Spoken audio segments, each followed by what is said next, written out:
Ireland 41 years ago. We had 10 white ladies who worked in a grocery store, and they said, we refuse to sell grapefruits imported from South Africa anymore in this grocery store, and by doing that we're going to help end apartheid. Who's with us? And the whole of Ireland went, we don't really like grapefruits, to be honest.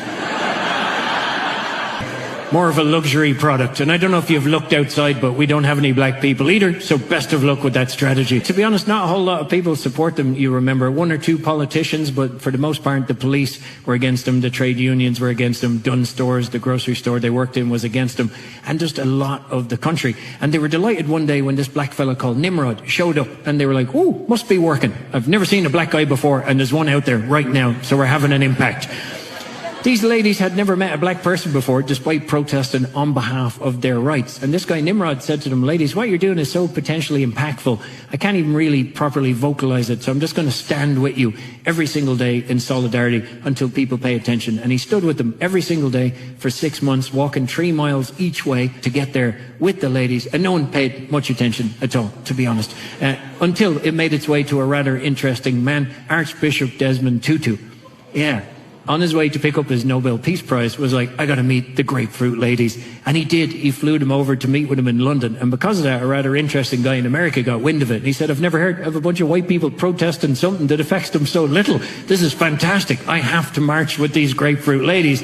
That was Reverend Jesse Jackson, and he did march with the grapefruit ladies. That was enough to get the attention of a guy on his long walk to freedom on Robben Island, South Africa. And he said, once in a while, you hear other people fighting on behalf of you, and it just really inspires you to keep going. I have to meet with these grapefruit ladies. That was Nelson Mandela. And in 1990, he flew to Ireland to meet with the grapefruit ladies. And by that stage, the Irish government had given in, the trade unions gave in, the grocery store, Dunn Stores gave in, and Ireland became the first country in the Western world to ban the import and sale of all goods from South Africa, thereby helping end apartheid with a fruit that we don't feckin' like.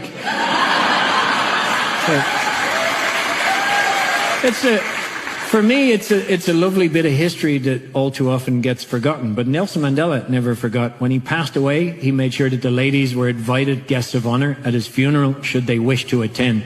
And they did attend in a free South Africa that they helped create. And it was only around that time Nimrod, the one black guy who showed up to the protest in Dublin, got round to telling them who he actually was. He'd been Nelson Mandela's cellmate on Robben Island. Oh yeah, he knew exactly what he was doing. He knew Irish people liked speaking up for other oppressed groups. He knew we loved the hip-hop, thought we were a little bit black. And I tell you that story because the leader of those 10 white ladies was called Karen, so you never know.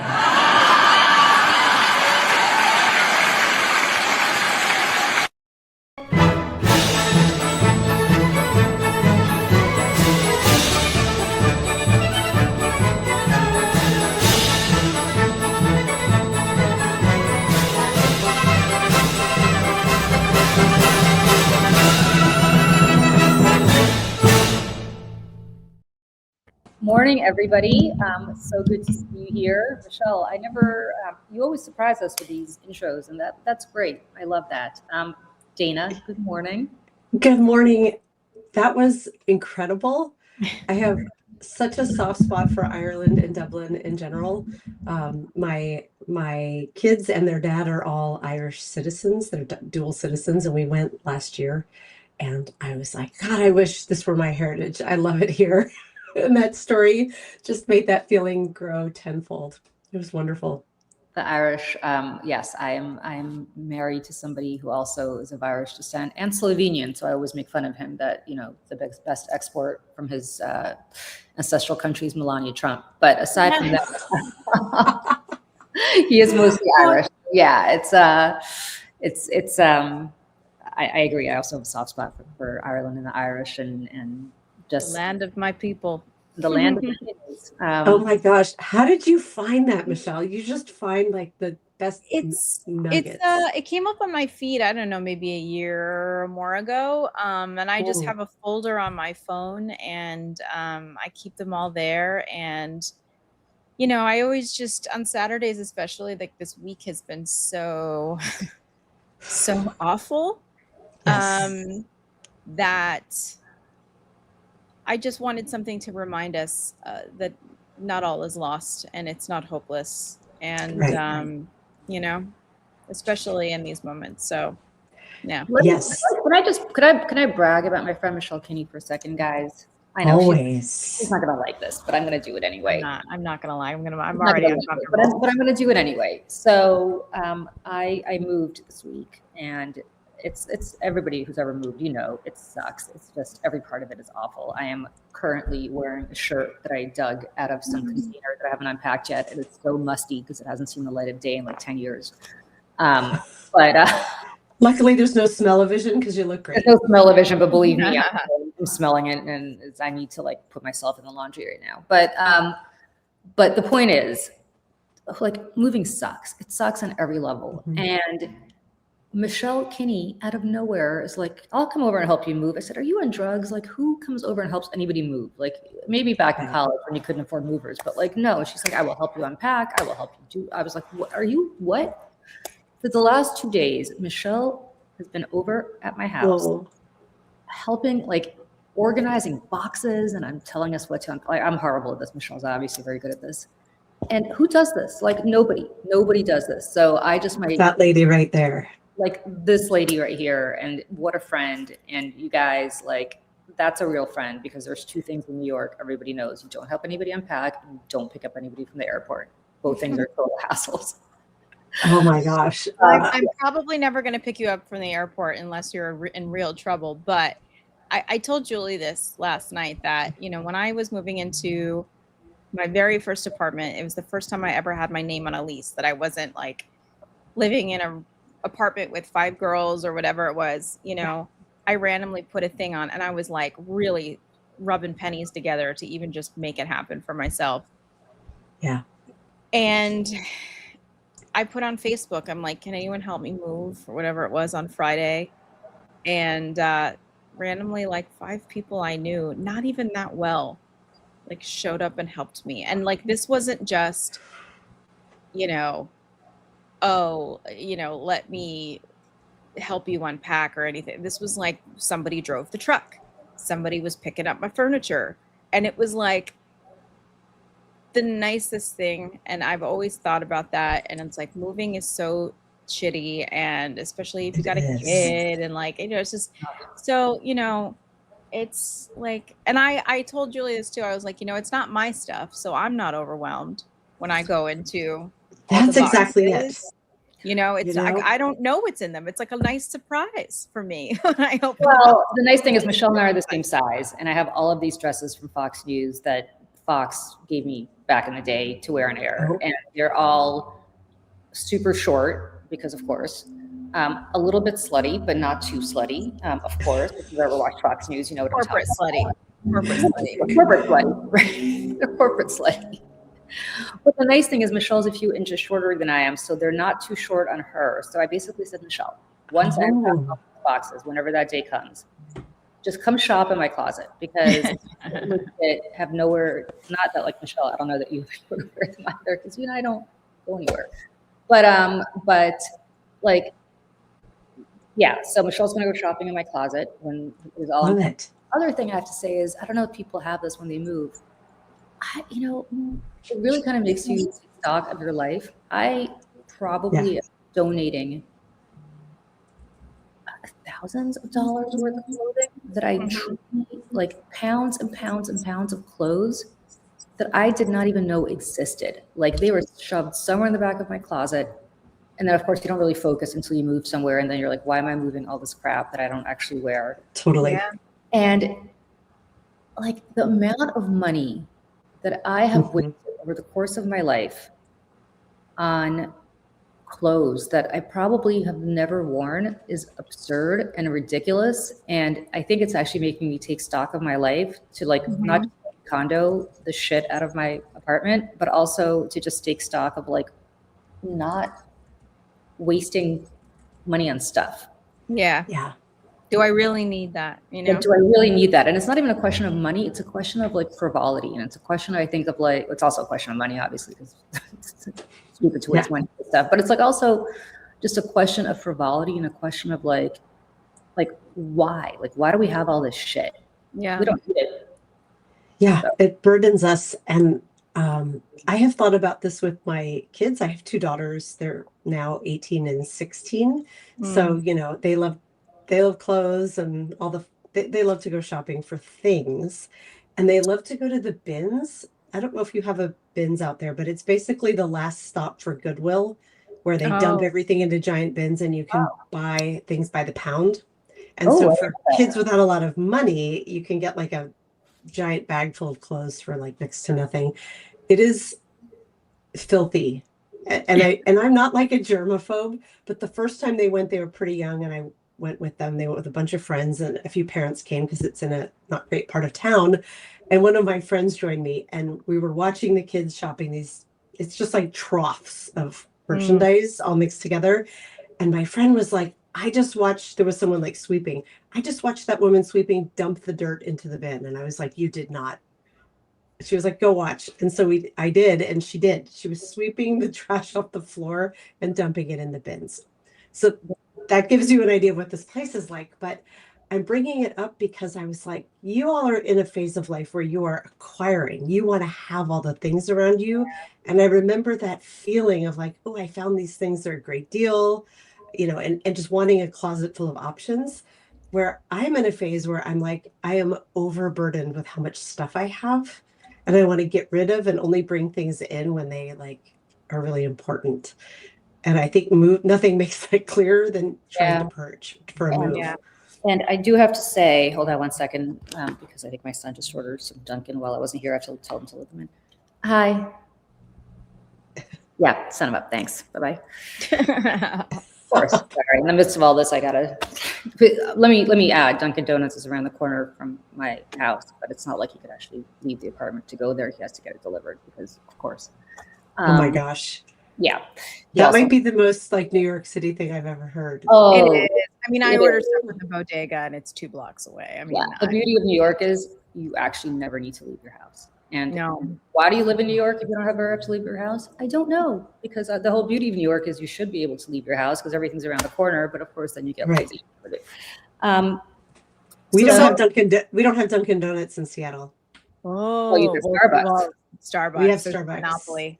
We Yeah. have loads of good local donut places here. Sorry. Yeah. So I agree. I don't like anybody from Massachusetts. I'm so sorry. I went to college up in Boston, and when I say OD'd on Dunkin' coffee, because it's got a very specific kind of coffee taste. Yes. I OD'd on Dunkin' to the point where I can't even smell it anymore without wanting to. I'm not a Dunkin' person. I'm like this is Starbucks coffee that I'm in my cup right now. I'm a Starbucks girl. Actually, Starbucks also kind of sucks, but it's between not that Dunkin'. good. Yeah, Yeah. it's between Dunkin' and Starbucks. I'm a Starbucks girl. Same, but Seattle, so of course I am. I Yeah. have tea. I have like my little thermal cup here of tea and my mug of tea because it is very early here. Oh God, I so know. it's God only bless Anna. Yeah, it's only the main line of tea keeping me going all day. You guys, also, I forgot to mention, we have Nicole Walters coming up. She's going to join in about 40 minutes or so, thanks to Dana. So Dana, tell the story. You like just completely explain who she is, and then explain why you reached out to her, and then explain how she came to be on the show. Yeah, it's a really short story. Nicole is not someone I know. She came to my attention, though, because she made me so happy. I think it was 2 nights ago, and it involves a little backstory. So this has been a rough week for women. Like I was just thinking about how last week on the show we dove into Eric Swalwell, and it was really a news story. So we had that story breaking, and then Monday morning we wake up to the news that Andrew freaking Tate is the #1 new bestseller. When I on saw Substack. that, oh my God. And I believe he's not actually brand new to Substack, though that was my impression Monday morning. And I was like, oh my God, I cannot believe Substack is platforming this man. And I posted about it a bunch. A lot of us did. I don't know that I reported and blocked him. And if anyone listening, I advise you to do the same. I mean, there's precedent, right? Meta has deplatformed him. I think Twitter even kicked him off back in the day. Like, do not platform credibly accused human traffickers and rapists, Substack. But there he was sitting at the #1 spot for half the week.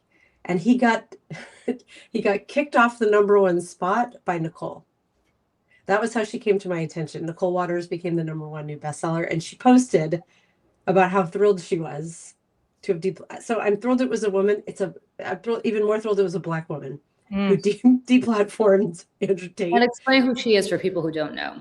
Yes, I have dug in. She is a New York Times bestselling writer and entrepreneur. And I have been researching her for this much time because she's just come to my attention. But it looks like she writes a lot about rebirth after divorce and a lot about financial rebirth after divorce. I'm excited to talk to her more to learn about her, but I reached out to her. I'm a complete stranger and just said, congratulations. I'm so happy you did this. It made my week. Do you want to come on my podcast, The Daily Whatever Show? And we 10 a.m. broadcast Eastern. weekdays. Wait, 10 a.m. Eastern, Monday through Friday. Just so people 10. don't know. Yes. Annette and Lawrence Winterman do It's my co-host. a show every morning, Eastern, Yes. 10 a.m. So please watch it if you are inclined. Go ahead. Sorry. Thank you. Yeah. And she was like, how about this weekend? And I was like, okay, well, my show is not on, but I am on this other show called Saturdays for Sanity. And I think you would be a great fit because we definitely want to talk to the woman who deplatformed, or not deplatformed, but unseated Andrew Tate from his #1 spot. I have not looked this morning to see where the rankings are, but as of last night, she was #1. And I do want to hear, how she did it. Like, I think all of us, all the creators here are like, how, Substack is very obtuse about how they pick their bestsellers. We know it's a combination of traffic, visibility, subscribers, paid subscribers, but that secret sauce is they don't disclose it, right? The funny, Yeah. the funny thing about Andrew Tate is he has a ton of subscribers, but very few paid subscribers, which makes me, what that's all about is he just uploaded a bunch of lists. Yeah, Exactly. Yeah. Yes. So it's not like people are flocking to him organically, just for the record, but which is fine. I mean, God bless, but that's just to be clear. It's kind of a bad week for women, but let me just give some hopeful stuff here. Please. So Michelle knows this because anybody who watches our show with Jeff Jarvis, Breaking News on Fridays, knows that we've been bitching about the New York Times nonstop. Yes. The New York Times has been writing column after column after column about how the Me Too movement's over and how it wasn't actually helpful for women. Yes. And like I don't understand what's happening over there at the editorial board, but it's become completely Right. Millennial feminism is dead. I saw that. They're manifesting that which they believe. Like, if you convince people the Me Too movement sucks, eventually the Me Too movement will be dead because people think it's not around anymore. Whereas I'm here to tell you, working in the trenches every day in that movement, that it is very much alive. So what I've also been bitching about is that my nonprofit co-founder, Gretchen Carlson, and I, who literally run, I think, the last Me Too movement nonprofit, or one of the few left in the country, have been trying to get an op-ed in the New York Times for years, talking about all the accomplishments of the Me Too movement. You talked about that last week on the show, how they were refusing to run. All right. We wrote a letter to the editor to basically be like, F you, New York Times. Here's what the Me Too movement has accomplished. And we're like, the New York Times is never going to publish this because the New York Times is never going to, they just refuse. They've always refused to do it. It's a very short letter to the editor. I wrote it in it's like 350, 400 words, so very, very short. They have accepted it, so they're going to run it. So let me just cut to the chase of what is in this op-ed. Or not as, I'm sorry, they would never take an op-ed from us. What is in this letter to the editor that they've deigned to call? Which, by the way, it's hilarious because when you submit it, you have to sign that, yes, I wrote this. Yes, everything here is factually true. And I did not use AI to write any part of this, which I think is very, very interesting that the Times now has an anti-AI submission policy. Yeah. I wrote it. I did not use AI to write it. But the point is, I think it's fascinating that now this is just a little tweak that the Times is putting in there. Anyway, it doesn't matter. So let me just cut to the chase of what's going on. Okay. If the Me Too movement was not around over the last decade, these women who came out about Eric Swalwell would never have been believed. Ever. So true. Ever. The Epstein women, the only reason we're even taking them seriously right now and believe them is because of the Me Too movement. When they came forward 20, 30 years ago, nobody believed them. The reckoning is happening because of the Me Too movement. And there are laws that Gretchen and I spearheaded that now allow women to have their day in court and for these cases not to be swept up into the secret chamber of arbitration, that are now helping women come forward publicly in a court of law, that would not have happened if not for the Me Too movement. Amazing. We banned NDAs for pre-dispute NDAs for sexual misconduct. That law that we spearheaded, that would not have happened if not for the Me Too movement. So Yes. I'm saying all of this, like somebody here mentioned Anita Hill in the chat. Anita Hill was, remember, it was a he said, she said. Yes. Brett Kavanaugh was a he said, she said. Swalwell was not a he said, she said. Epstein is not a he said, she said. Right? Like, Yeah. people believe the women now. So this movement is very much alive and well and working. And so that is actually good news for women. And I don't want people to get despondent. Like the fact that Swalwell, it's depressing. Yes, Eric Swalwell is depressing. But again, it means that it's working because these survivors are believed. When this one of, the main survivor in Swalwell, when she reached out to me, Yeah. she originally, I think, was a little nervous because she was like, I don't know if people are going to believe, not believe, and I was like, they're going to believe you because you have a very compelling story. And it's people are going to believe you. Like, they're going to believe you. And they did believe her. They did believe her. And so I just want people to know that it's good news. We are, I use this expression all the time. It's Martin Luther King didn't come up with it, but he kind of popularized it. He said, the arc of the moral universe is long, but it bends towards justice. Yeah. And I truly believe that. I know every day it sounds like things are shitty and depressing, but the arc of the moral universe is long, but it does bend towards justice. We hope. It does. It does. I believe that with every fiber of my being, or else I would have been not dedicating, every iota of my life to this movement. Yes. Otherwise I'd be sitting, in a corner, huddled and depressed. And I'm not. And I'm not saying this because, Michelle knows me well. I'm not one of these people who's like a Pollyanna, but I truly know that and I truly believe it. So I want people. You're doing the work and you're seeing it. But I want people to understand that. So, for your Saturday morning positivity, like, yes, it's true. It is working. I love it. Julie, I've been referencing you a lot this week as we've been talking about these topics, and I've been fighting with bad men online, but mostly on lives, and particularly around Swalwell. I have been challenged, and so has Lawrence, about like, well, how do you know innocent until proven guilty? Oh, I hate that. And there were a couple of layers to put on that were really interesting. And one of them just was literally, how do you know? And it was like, Julie Roginsky is reporting it. And that comes with gravitas that is rock solid. But there was, I read a quote, and I'm double referencing it back. I saw this from writer Christy Coulter, who is a friend of mine. She put her book, she has had a couple of books. Exit Interview was the big one. Very well-known writer out here. She spearheaded a similar sort of campaign out here about a local rock star. And I can say his name because NPR ran the story. It was Ken Stringfellow. But she was sort of the queen pin of the story, the one who the victims found, and she connected them to our local NPR station, and they wrote a whole story about it. And she was quoting the journalist from this NPR story saying, so few women come forward when they are raped or sexually assaulted, and even fewer of the ones who come forward come to court and successfully prosecute their rapist. I think it was like 11 out of every 1,000. It was a really low number. So frequently it's the court of public opinion. It's journalism that is where the justice is served, and how that's why she took her job so seriously. And I was like, in the context of that, these women have already won, right? The court case against him, I don't know where that will go. We were saying this because Lawrence and I were on with Zev Shalev on Five Stack this week, which was so cool. We were filling in for Dean Blundell, very big Canadian shoes. And he challenged us like, well, we don't know if it's going to be won. It still has to go to court. And I was like, it's already won.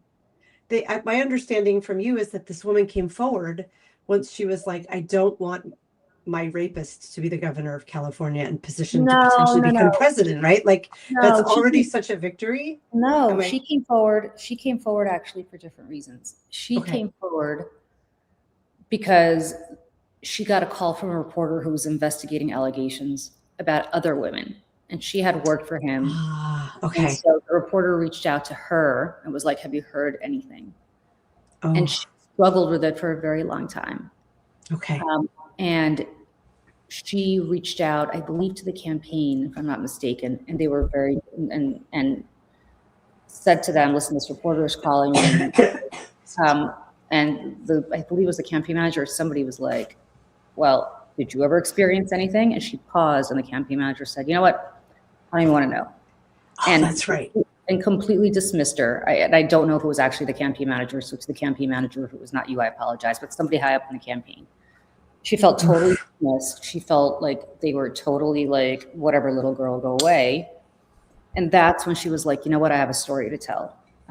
So she didn't do it. Like she struggled very much with coming forward because her story, and this, I just want people to understand, especially in the Democratic Party. And I want to get to what Lawrence wrote, because Lawrence, who's not with us today, but usually joins us on Saturdays, also wrote an incredibly powerful piece, which I'm actually going to drop in the chat right now. But staying on the subject of the survivor, she does not, like so many other women, does not have a perfectly clean story in the sense that, Right. you know, she was groomed by him. She, you know, exchanged, like this wasn't like a, oh my God, a stranger, you know, raped me. Right. She engaged with him. She had a sexual encounter with him that, you know, felt coercive, but nevertheless, nobody drugged her or raped her, you know, like whatever. Right. And so, you know, I think from her perspective, like she, and people have to understand, like, as somebody who came forward at Fox, right? Like, I had a clean story in the sense that I never engaged, you know, with Roger Ailes, but nevertheless, like, we still have parents. We don't want to have our dads think of us, you know, as a sexual object where somebody's like hitting on us or something to us. We don't want to be going down in history. Like, my whole thing was, I understood very quickly that the first line of my obituary was going to be, even if it was cancer, Julie Roginsky, comma, who sued Roger Ailes for sexual harassment, comma. And I didn't want that to be my legacy, because we're so much more than just that, right? Which is why I ultimately started with nonprofit, because I wanted to change that for other women and also for myself. I you know, hopefully my legacy will be Julie Roginsky, comma, who founded the Media Network, or who founded the nonprofit Lift Our Voices That Change Laws, comma, or something like that, right? But nevertheless, if I didn't do any of those things, that would have been the first line of my obituary. And none of us wants to be that person, because so much, I mean, like, that's one episode in an otherwise incredibly diverse life. And I think a lot of the reasons women don't want to come forward, but I do want to talk for a minute about what Lawrence wrote. Okay. Lawrence Winterman is such an ally to women that it's insane. He just is. And he's in the chat. Oh, he's in the chat. Okay, well, Hi, then Lawrence.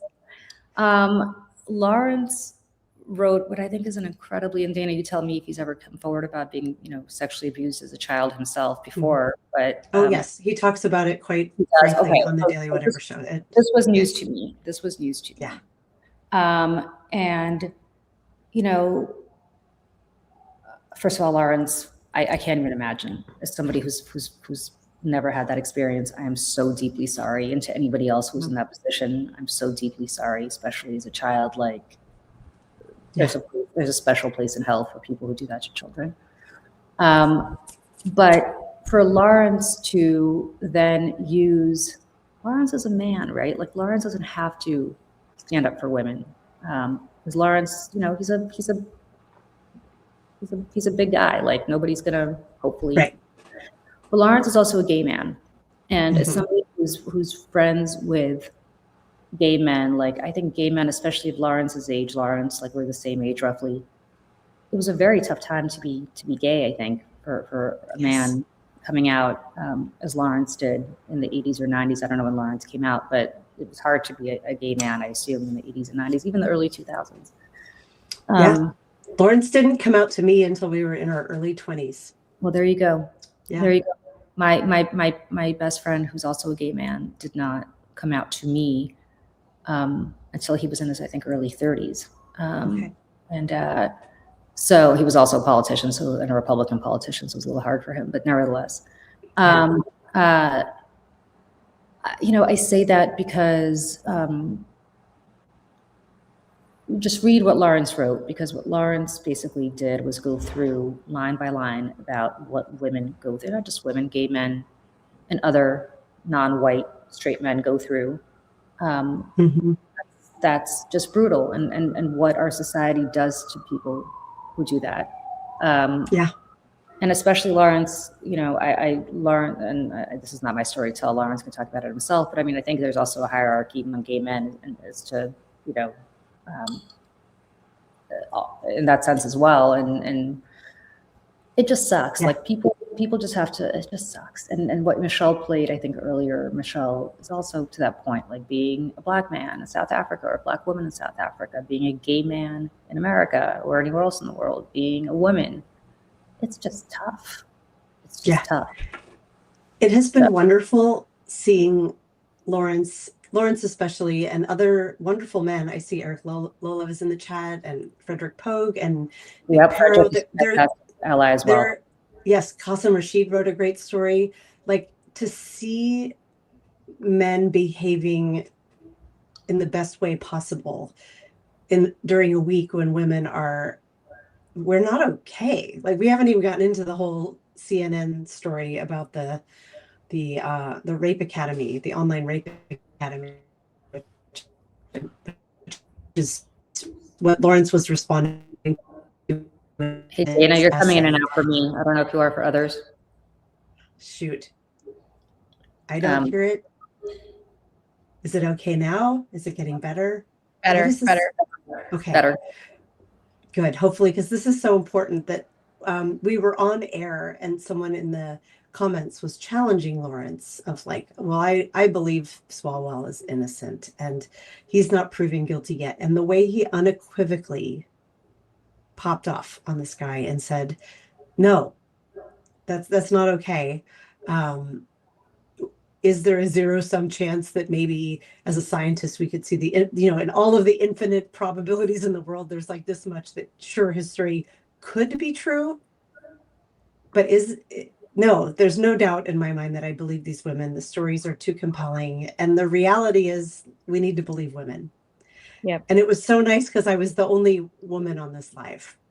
And I thought it was going to fall to me because I felt all my hackles raising as I saw the comment come in the chat. And to have a man lead the charge so that I didn't have to meant so much. To read these, like, I've seen plenty of men saying terrible things online, but seeing these men who have platforms just unequivocally be like, that we haven't gotten into that story yet, but I assume most people here have seen the story about the 62 million page views in February. Do you know? Well, did you see the number for the 62 million is how many people went to that website in February? Did you see what the number was in March? I haven't seen it yet. 85 million. So what is it, Michelle? Tell people. Okay. Oh yeah. Here, I'll go get the link while you're talking because the story is a horror. Yeah, there is a website where I guess men go to learn about how to drug and rape your girlfriends and wives. And there are already 20,000 videos of this happening. Now, again, like this is women that are already in these men's lives. These are girlfriends. These are wives. And, you know, if you think about also, I mean, when the story about the woman in France who had been drugged by her husband for years and years and was basically being doled out to other men without her knowledge, there was a discovery that there was in a WhatsApp group with 35,000 men in it. And that was just like hey, tricks and tips on how to drug and do this to women in your lives. your mothers, your grandmothers. I mean that, and so this is similar in that this is a website where people now apparently, you know, there's other things on this website other than this, but like, my God. And that's the Yeah. small detail that a lot of these men in the comments are kind of hanging on to, is like, well, Yes. 62 million hits on this website, but not everything on that website is that. And I'm like, I'm sorry, what? That's it? That's what you have to say? Nothing about That's your the 1,000 videos of men doing this to their wives and girlfriends? You know, which was also like so triggering, like listening to the other, you know, the second, well, I guess fifth Eric Swalwell survivor in Beverly Hills, who came forward and said that he had drugged her and given her a roofie that made her body unable to, so she was totally conscious, except for the time when he was making her unconscious with his hands. You know, she was like, I couldn't move my body or my legs or my arms. And so, and I bring that up because there is this, women are not okay this week, but there is this sisterhood where we're all sort of, you know, Yes. checking in on each other. And one of my best friends, this happened to her. She was roofied in LA. And luckily, one of our college friends was with her, a man. And he saw when she walked out into the parking lot that she collapsed, and he ran to her. And these other guys that had put something in her drink were waiting for her to to go totally, you know, comatose. And he ran to her and grabbed her, put him in his car and drove her home and sat with her for 6 hours while this drug wore off. And she's like, it was the most terrifying thing. She's like, I was totally conscious, but I could not move my body and I could not speak. It was terrifying. And she said, and this happens in the gay community too, by the way, with men. Yes, it does. It does. So it's not just women. It's all, as I keep saying, it's people. It's vulnerable people. I mean, it's, you know, Yeah. and it's just, this has all just been really hard, whether it's yourself or someone you care about, you know. And she said to me, you know, it's important that we remember the good men in our lives who have stepped in to help. Because like, I think a lot of us, especially us three, and you're like, I don't need anybody to help me. I don't need anyone to save me. But in this instance, I have to be honest. Yeah. It is to hear a man speak up in a valuable and meaningful way is like it's just, we're tired of fighting. We're fighting everything all the time. And for just give me to just have 2 minutes where I don't have to, or we don't have to, and you're going to talk to your people. Yes. Like that's exactly it. Yeah. And there's a comedian. He's Scottish. His name is David Sloss. You may recognize him, maybe not. He did a monologue during his stand-up special about this. And I'd actually really like to play it. I was going to play it to open us up, but I thought it was a little bit too So I was I would love to see it. Ladies, but it's a serious subject matter, obviously, but it's going to feel really cathartic because thank God for good men. Here we go. Every single woman who has experience of sexual assault was to go to the police. There are not enough police officers or courtrooms in the world to deal with the problem, and that's not even taking into consideration that the problem goes all the way to the very top. Now, that's not my way of saying you shouldn't go to the police. It's just my way of letting you know how big this problem is. 97% of rapists will not spend a single day in jail. That is a real statistic. That is abhorrent. So how do we fix that? How does society, how do we fix this? How do we stop? The only thing I can think of is it has to involve us. And by us, I mean men. Now, to the women in the room, I know you know this. None of this is new information to you. You've lived your life, you've got your experiences, and your voices are more important and necessary in this discussion than mine. That being said, I would still like to lend my voice to the discussion. And to the men in the room, I want to make something crystal clear. This isn't an attack. I'm not accusing you of anything, and more importantly, I'm not accusing your friends of anything. I'm just trying to tell you my experience, and this is my experience. I knew this man for 8 years, and he did it. There are monsters amongst us and they look like us. If you are sick of the narrative that is currently going on about men, feel free to change it, but you have to get involved. Don't make the same mistake I did for years, which was just sitting back and be like, well, I'm not part of the problem, therefore I must be part of the solution, because that's just not how this I believe, and deep down I know that most men are good. Of course we are. But when 1 in 10 men are and the other 9 do nothing, they might as well not be there. If you think this does not affect the women in your life, talk to them after this show and watch your world crumble before your very eyes. He goes on to say, if no woman has ever told you before, it means they don't trust you enough to share that information with you. And he starts the story by saying that it was a bunch of their friends that had been out, you know, and he's like, one of my best girlfriends. He's like, so what happened after I left? And she's like, well, and he's like, and I leaned in because I was like, ooh, here comes gossip. And she said, and she told him that his best friend of 8 years had raped her. And he was like, and his entire world went dark. And that's what inspired him to tell that story. And he really is. And when he goes on podcasts, when he talks this way all the time. And he's like, I'm talking to my bros here. I'm talking to my men. He was like, you have to do something. Doing nothing is not an option. Oh my God, I'm in love. Be the assailant. Yeah.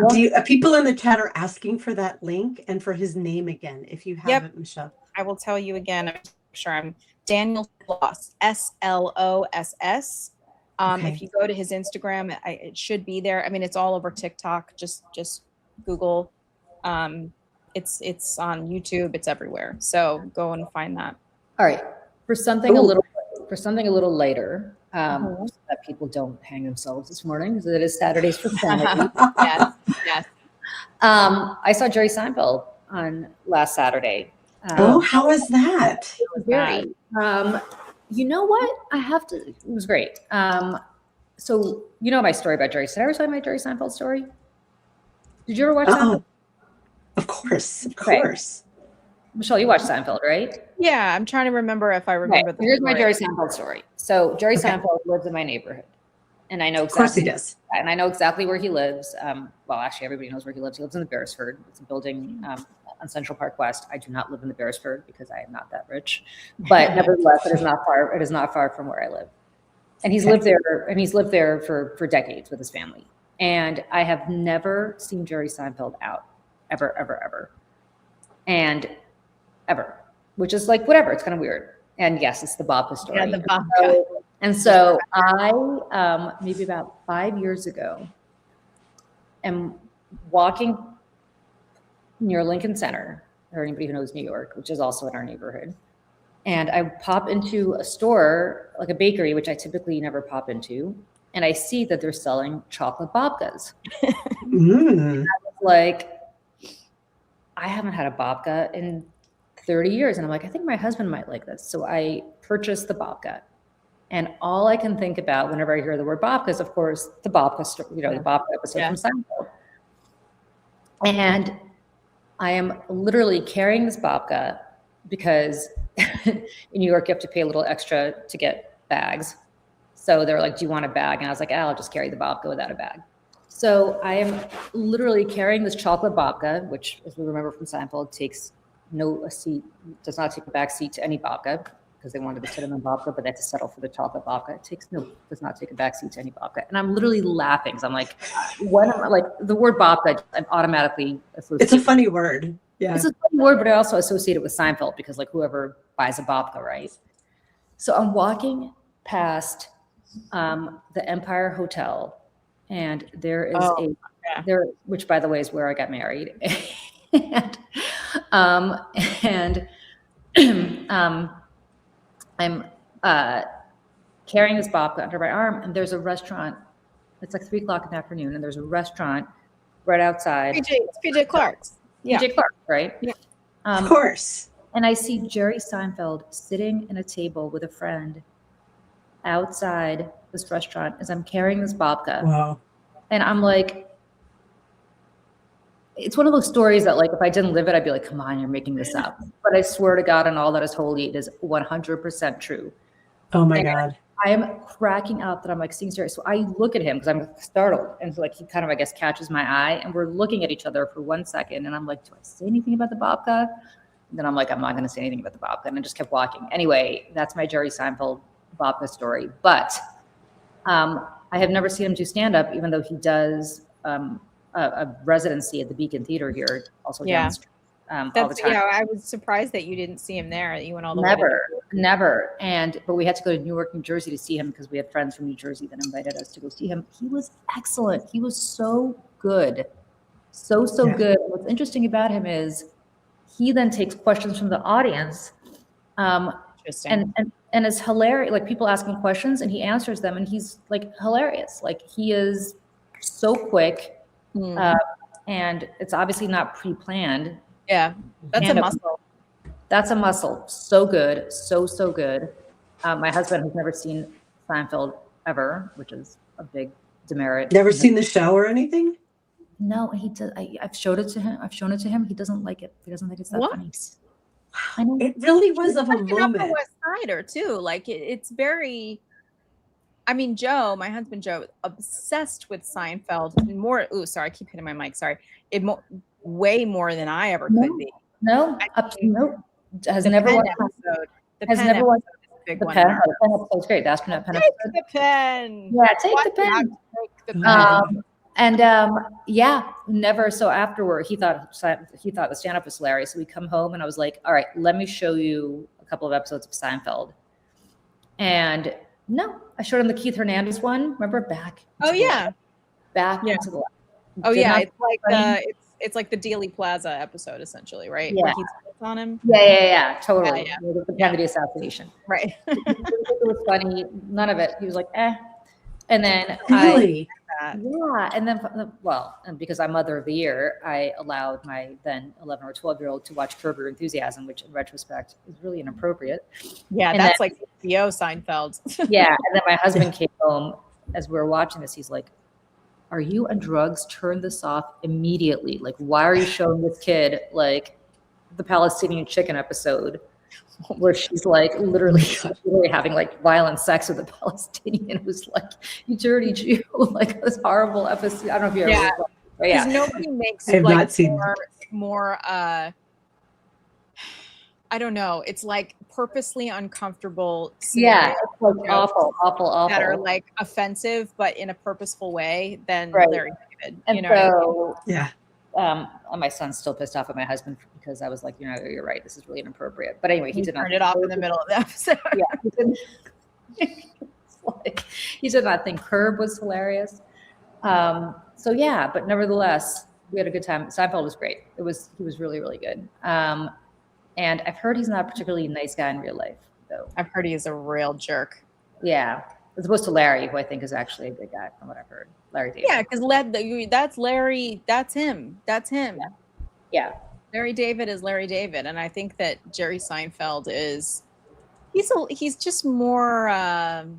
He's kind of like cranky and ornery, and he's like, "Get these kids off my lawn," kind of energy. Doesn't want to be bothered. Don't talk to me. You know what I mean? Which is interesting. I feel like, I mean, in New York City especially. I mean, you see celebrities and it's like, whatever, most of the time you don't see them bothered. No one bothers them or anything like that. But I think that if somebody did say something, I've waited on a couple of famous people when I was a waitress, but I said something to one of them. Who? One of them was Nick Lachey, which I did not say anything. Lachey. Nick Lachey and his wife. So famous? Well, he's like, Nick Lachey, I don't know. And he used to come into our restaurant all the time. Okay. And it was like a barbecue restaurant. I was like, why are you eating here? Like, it's not even that good. But the other one, do you remember Dina Carter? No. She sang Strawberry Wine. She's a country singer. No. I don't know her. Oh, well, anyways, I talked to her. But other than that, it's like, you either pretend you don't know who they are, which I did with Matthew Broderick once. I was like, who are you? I don't know. Oh my God. But, I don't know. You just see people and they're just normal people. You know what I mean? Yeah. They're just normal people. But I feel like Jerry Seinfeld's one of those people who doesn't see himself as a normal person. He's like, I'm Jerry Seinfeld. He basically acknowledges that, right? He's like, he was talking about how they went on vacation, the family goes on vacation. He's like, it is exactly this type of vacation you would envision really rich people going on. Like he's very self-aware. He's like a character on White Lotus. Yeah. But who's the most random celebrity, like my friend and I used to have this kind of like contest about like who's the most random celebrity you've ever seen on the street. And mine was, I have two. One was Carrot Top, which I was like, oh my God. Oh my God. God. It was in the village and I was living downtown and then in the village. Carrot Top. Carrot Top. And one was, who was Tony Soprano's Russian mistress? Did you watch The Sopranos? I did not watch The That's Sopranos. my parents. They're watching it right now. Yeah, I forgot her name on the show. It was like Svetlana or I forgot who it was, but we saw her. She was very pretty. But Carrot Top was like, we're I haven't heard that name in a very long time. There was a guy from The Sopranos who's like kind of tall and lankier and had white hair. And I think he's the one who gets run over by a car in that last episode. Oh, yeah. The rival bomb, yeah. Yeah, I remember we were at a party once, and he was there, and he kept going up to my friend and going, "Gorgeous, gorgeous. What are you doing later? What are you doing later?" I was like, what is happening? He's like 50 years older than us. You know who we used to do shows with on Fox all the time because he was a big Trumper before Trump was even a thing. Ugh. Oh my God, why am I blanking? I love The Sopranos, but I don't know why I'm forgetting their names. He's on The Sopranos? That's surprising. No, it's not surprising. Who was the guy who was married to Ginny, who was the really obese wife? I don't know. The other mob. He ended up going to jail on the show. Anyway. I haven't seen it in so long. And whenever I saw Little Steven, who was on The Sopranos at the time also, on the street, and Little Steven was awesome. He was like, everybody's like, "Hey, Little Steven." He's like, "Hey." And so I said to him, "Hey, I ran into Little Steven at a takeout at Lenny's, which is a chain like like a sandwich place. Place. Yeah. And he's like, he's gotten really big, hasn't he? He's gotten really fat. I was like, oh my God, why are you trashing Little Steven, dude? Like, so like, rude. He's in the E Street Band. Like, are you on drugs? Like, he's both in the E Street Band, the greatest band, one of the greatest. Oh, yeah. Of all time. Yes. But no, this wasn't Little Steven. This was somebody else from The Sopranos that I was talking to. But I said I ran into. The guy wears the headscarf. Who's in the E Street Band? Yes, Little Steven's awesome. Little Steven's the best. Yeah. I'm talking about this guy who was on the show on Fox with all the time, whose name I just cannot remember right now. But I have to look this up. Fox seems like such another universe of just Stevie Van Sant. Yeah. No, not Little Steven Van Sant. But hold on a second. Hold on. Johnny Sack. That's who it was. I was on with Johnny Sack all the time on Fox. I forgot his real name, but Johnny Sack was a big Republican, and Johnny Sack trashed Little Steven to me. If you're watching Johnny Sack, yes, you did. Don't deny it. And I was like, he's Little Steven. He is both on the best show on television and in the best band in history. Which, by the way, I'm going to go see Springsteen and the E Street Band in May, and I am so excited because congrats. The Jersey girl in me loves Bruce, and I cannot wait. So there you go. I'm so jealous. Congrats. I know. By the way, Bruce, although I love Bruce is ripping people off with these ticket prices. I know. I wonder if he could do something about that. Because, Live Nation, I mean, I don't know if you saw this, Dana. Live Nation lost their lawsuit. They were sued for in the antitrust stuff. I didn't see that. Tell me more. I was like, somebody take on Ticketmaster now. I don't know if there's already. It's part of the same thing. It is part of the same. Yeah, aren't they the same company? You know who did that? You know who did that case? Yeah. My husband's best friend, Jeff Kessler, was the lawyer who sued the shit out of Live Nation, and they won. Yeah, and it's amazing. So now, because they have a monopoly on all of this. Yeah, and Dana, were you a Nirvana person? I mean, you're. I do love Nirvana. I moved to Seattle in 1996. So I got here after. Just post grunge. Yeah. He died in 94. I remember that, yeah. But I mean, I remember hearing Nevermind and just I have a couple of stories about the first time hearing that. And I have a few deep regrets about concerts that I skipped because I was like, whatever. And my biggest one is when Nirvana was touring Nevermind. I was in grad school in Nashville, Tennessee. And the closest they were coming through on that tour was Atlanta, which is a 4-hour drive, and you have to go over the mountain pass. They were touring with the Breeders, who I loved. Especially back then, they helped me survive grad school in Nashville, Tennessee. But I had a test coming on exams, and I was like, I'll catch them on the next tour. Oh. So I never saw Nirvana. That is such a Bummer. heartache for me. Well, it made me think of there's this old interview, obviously old Yeah. because he's no longer with us, with Kurt Cobain, and he's being interviewed about ticket prices. And somebody said something, and I mind you, obviously it's the 90s, but he said something Right. about like $70. Would you pay $70? And they were like, $70? We would never charge anyone that much. That's so much money. And they were just saying like how people were getting greedy with ticket prices, and they're like, no way, no, that's insane. Everyone should be able to come to our shows. Like, you shouldn't have to be rich. And it was this, and I like Kurt Cobain, excuse me, Kurt Cobain was ahead of his time in so many ways. Oh my And gosh. Yes. Smart guy, and it's really unfortunate what happened. My mom, sorry, just really quick, my mom sent me a couple of photographs just now. I'm just going to throw up on screen of Steven Van Zandt. That he was performing at the same concert as me. Hold on, Nicole Walter entered the studio. Let's bring her in. Excellent. And also, Michelle, I love your mom. I don't see her on screen yet. Just FYI. Okay, yeah, she's not on screen Let's yet. give her a second. Yeah. So here it is. There's Steven Van Zandt there. And I believe, I can't remember his name. I think he was in the Rascals, I think, the guy on the right, I think. But then that's another Donnie Kerr on the left. But yeah, that's him. And Steven Van Zandt. He was performing the same thing. And my mom just like randomly sent me those two photos of it that she took on her like throwaway camera or something. I think we should add Nicole in and tell her she's not on screen. So let's do that now. Yeah. Okay. Oh, I'm excited.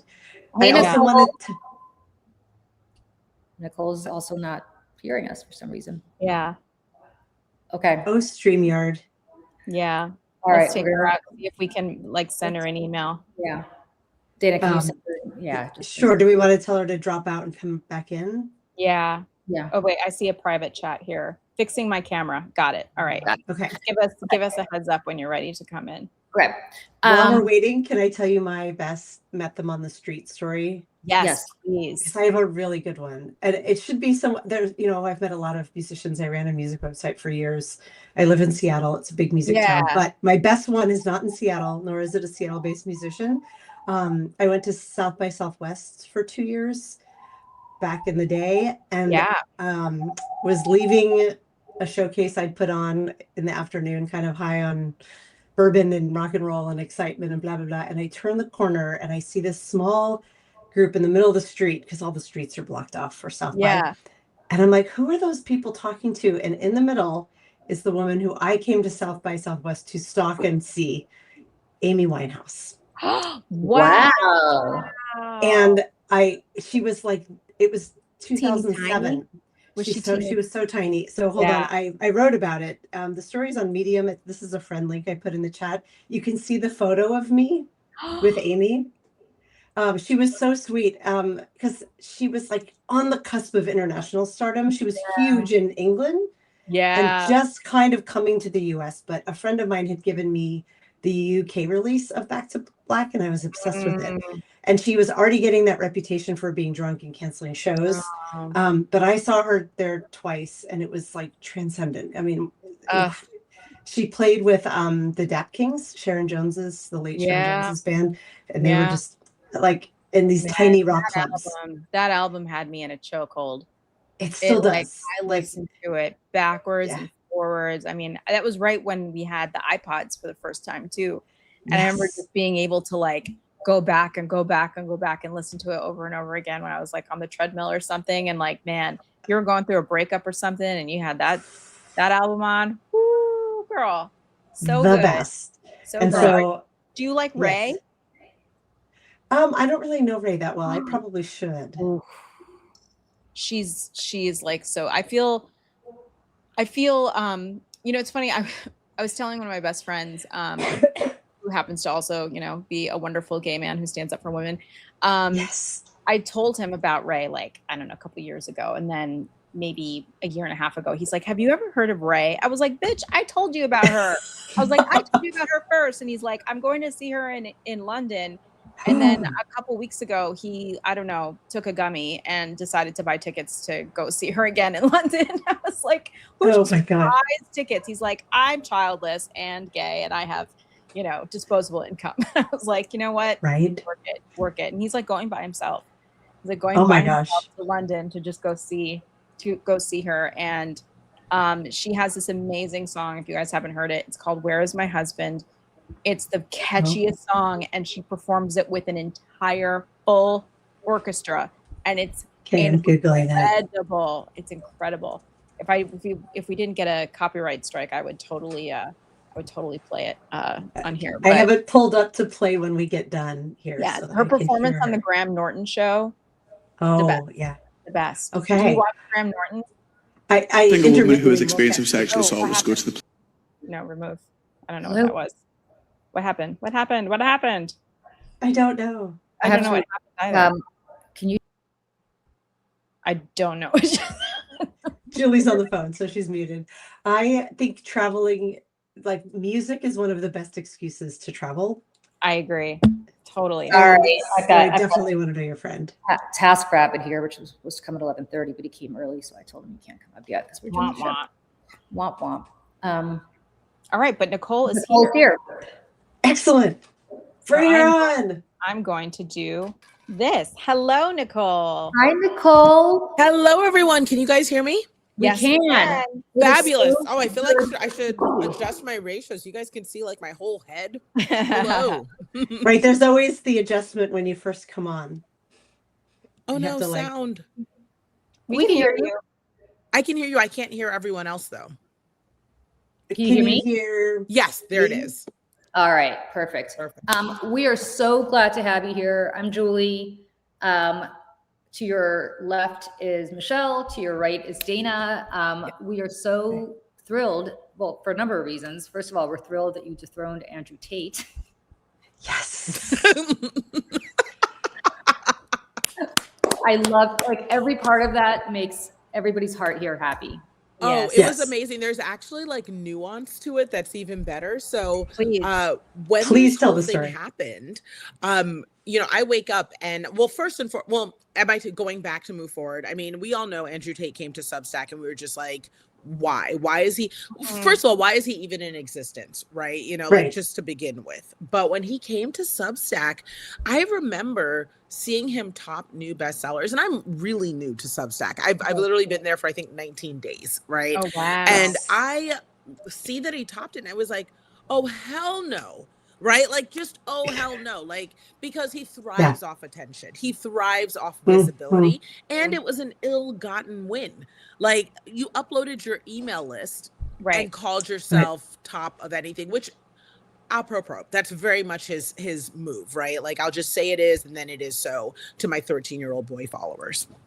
Y'all, when I saw this, I said, if there's anything I can do, I was like, I have got to write something that is super hot fire, activate my people. We need to do something. And then sure enough, the next day, I saw that, you know, we'd unseated him and he'd gone down to like 4 or 5 or something like that. And I was like, and so it wasn't just me, but, you know, like we stood, like everyone collectively sufficiently pushed him down. And it was a beautiful thing to know that, while I don't love that he knows my name, I love that he knows my name. Yeah.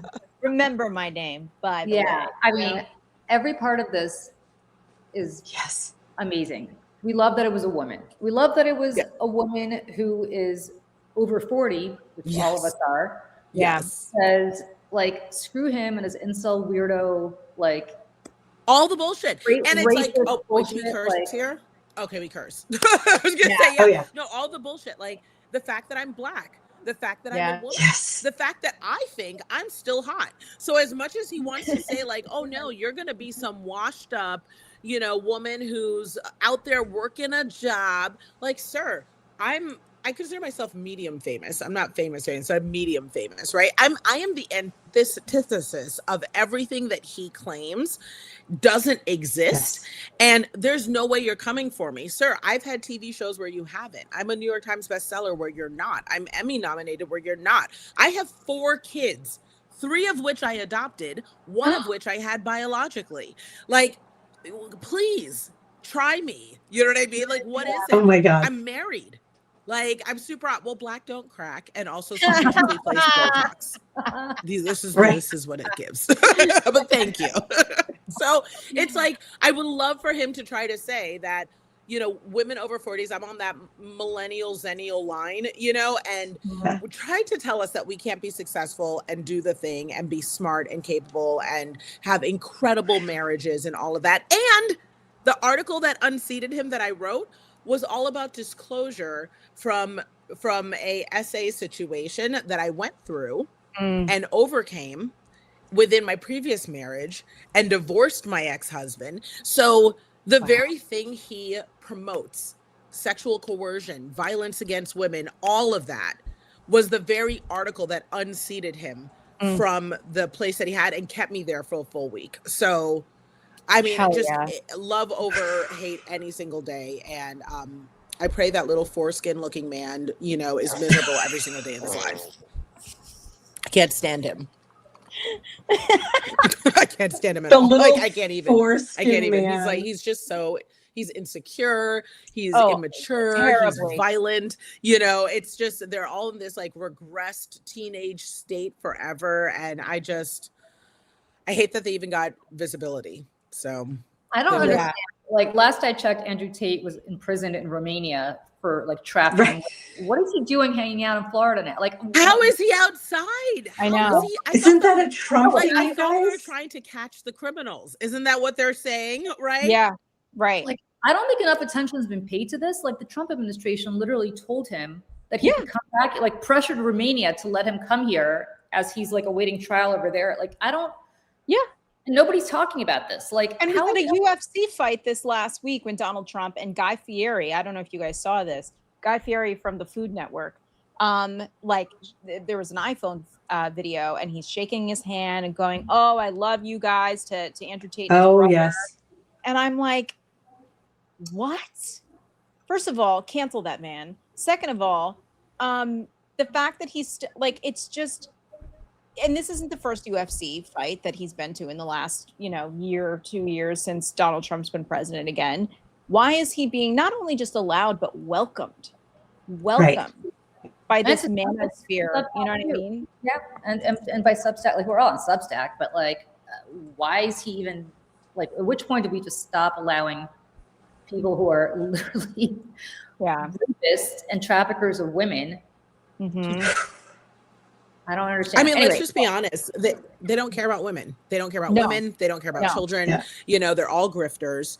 You know, like it's, and what's sad is their prey are on people who don't know any better. You know, and I mean, I'm not saying washing. Do you know what I mean? I'm just saying that there is an IQ intellectual variable that exists, and we're just gonna call it what it is. You know, and the level of understanding when you have the average reading level of the average American between 4th and 6th grade, you know, it is specific prey, and it's dog whistles. You know, if you listen to every other word, it feels like you really understand me, you know, and that selective listening is very much where we are today. And, you know, as I flew back to Georgia in November of 2024, not 8 and some change months pregnant at age 40. So I technically shouldn't have been on a plane just to be able to vote because they lost my absentee vote. And I was not playing. So I flew in and out and then came right back because I was like, this is how serious it is. And so, I mean, I did my part. I did my job. I've always been vocal. I've always been an activist, you know, like, and it just blows my mind that just now some people are waking up and realizing that, you know, especially Black women, we've been ringing the alarm from the beginning. We've been saying, hey, when you don't pay attention to what we say, like, for instance, you know, during the whole Black Lives Matter, racial reconciliation, whatever moment of 2020, when that happened, we were saying, look, if you get comfortable with people, citizens, humans being killed in the streets, your turn will come next. And that is the whole argument we were making. And unfortunately, people could not understand that, or they couldn't get past the Black label over it to understand that Black women are always talking about rights and advocacy for all of us. Because we know that if in a world where a white woman is killed in the streets, when a white male nurse who works for a veterans administration is killed in the streets, we are not safe. We know we're not safe. We know we're going to be the ones to get it. When you're on the bottom and you can see full view of what's up there because you're not up top. And Andrew Tate is a great example of that. In a world where his platform and exists, we know that we're not going to be safe. And so I hope people listen. I hope people listen now. Listen, I work in Democratic politics, and I will tell you as a white woman that Black women are the single biggest thing propping up this party and always have. Do you know that that Democrats have not won the white vote since Lyndon Johnson in 1964? Wow. Really? Wow. And even with Lyndon Johnson, I mean, the fact that they won the vote then was still nuanced because he had a medium racist agenda. They thought that it was a plot twist, from JFK, and so he happened to fulfill a couple of things that JFK Jr. did just because of his positioning, you know what I mean? But ultimately, even that, was still an agenda of, we would like to advance our own interest, at the demise of others, which ironically is not in your interest anyways. So what are you doing? Oh my gosh. Yet when a Black woman runs for president, it's like, oh heavens to Betsy, we can't. No, this is going too far. Like, what the F? Yeah. Like, the notion. Look, when a white woman runs, it's like the notion, and getting to this point where, I had a video go viral recently where I got a comment on my Instagram from this guy who, like, because I'm in a space right now, like I've never been like this before, but I think everyone understands, you get over 40, you go through perimenopause or actual menopause, and my ability to tolerate shit is so, don't even spell my name wrong at Starbucks. We're gonna have a conversation. Do you know what I mean? Like, the fucks are not in the room with us. They've never existed. I cannot locate them. Do you know what I mean? The fucks are not in the room with us. T-shirts. When someone comments now on my page saying something racist, like there was a guy who commented recently, and he made a comment about how the only reason why I even supported Kamala Harris was because I have grape jelly for brains and how I'm an idiot. I mean, people are just very emboldened now. And, people will again sane wash that and say it's a bot or it's someone who's dumb and doesn't know any better. Well, let's play the find out game. So I called him. I called him at work and I said, hey buddy, do we have a bad day? Like, what's going on? Why would you call me something like that? Like, what was the reason? Because I'm right here. Yeah. Oh, how did I find him? Google. I can find you. Everybody's out here, and people use their real names, and they connect. They use work pages to interact. Men use their real names. It's right? stupid. Like women, this is not my real last name that you're seeing on the screen. Oh, I can't hear you. I don't know why, but I don't have sound on Dana. This happens to me a lot. I'm going to Julie. drop and come back. Yes. Or it just happens on Substack a lot, not just to me, but I'll be right back. Okay. No worries. Listen, that's actually a great idea just to like locate them. And also when people, it's not for everyone. I'm not advocating showing up at racist doors, but I mean, when I reach out to him, when I tell you the way that he cowered and moved back, which is very much Andrew Tate mode, you know what I mean? If that's what I'm saying is like, say it to my face, you know what I mean? And when I called him, he sure enough was like, well, I like grape jelly. No, like, so it wasn't even really because I actually because I have Black friends. It was like he had the bingo card for things that racists say. I have a Black friend. I actually didn't mean it as an insult. Well, I'm racist to everyone equally. So it doesn't really matter. Like, it was just like ding, ding, ding. And I was just like, sir. And I was like, as long as you're clear on it, as long as you know who you are, no problem. And I posted that bad boy. And then I'm going to get phone calls from people who work with him saying, oh, the workplace has been getting phone calls all day. We can't work. It's so disruptive. Well, I can't live because your racism's disruptive. Get out of my phone. Right? Get out of me now. Yeah, I can hear you perfectly. Awesome, Data. Hooray. Yeah, I gotta say, there are all these men. Like, how many times do you get called this? Or at least me on Twitter. How many times do I get called the C word every day? Like, every day. Every day. Every day. And I'd love to be like, and it's all these men, or they're like, you're old, you're fat, you're thin. Oh yeah, that's what they go for first. Yeah, they all have fake pictures on their every time card because it's not like they want to disclose what they look like. Yep. There's a whole part of me that's like, you know what? Right. Why why don't we call your workplace and let them know that you refer to women as the C word? Like, I'm sure your colleagues would love to know that. Mm-hmm. And absolutely. Yeah, there's such a sense of impunity about this kind of way of treating women online. And it's like, you're absolutely right. The racism, the misogyny, Yes. all of it, the constant like focus on looks and the constant focus on what you look like and the ages and all this bullshit. And you're like, yeah, okay. Unless you're Kim Kardashian, and even they're going to comment on the way you look. Like, there's constant bullshit from these men who are like, really? Let's see what you look like in real life. And also, like, as if our looks are all, the fact that you think that my looks are the only value that I offer to the world, you're crazy. And make no mistake, there's not a single person on this panel that's not hot. And even if you try to say that we're fat, all I hear is that we have ass for days, okay? And in my culture, this is a good thing.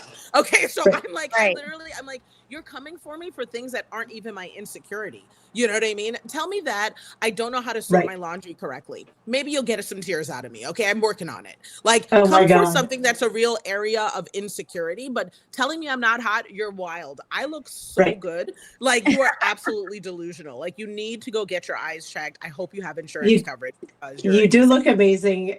I know. And it is a wonder. Yeah, being told how is it okay if I say it, drop an F-bomb here, ladies? Yes, please. I think it's okay.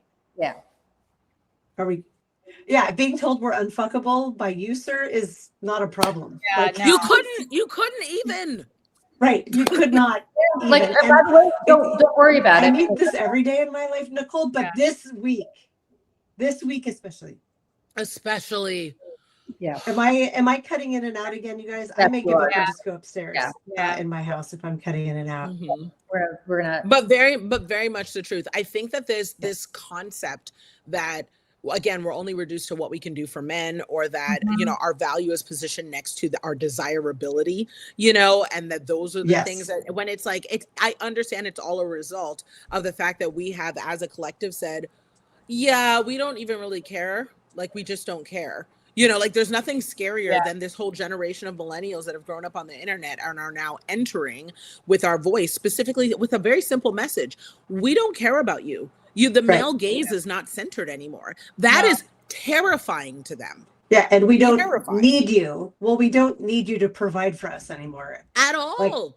We need you to show up with emotional strength and to have interests and to be kind. Yeah. And still, the bar is failing.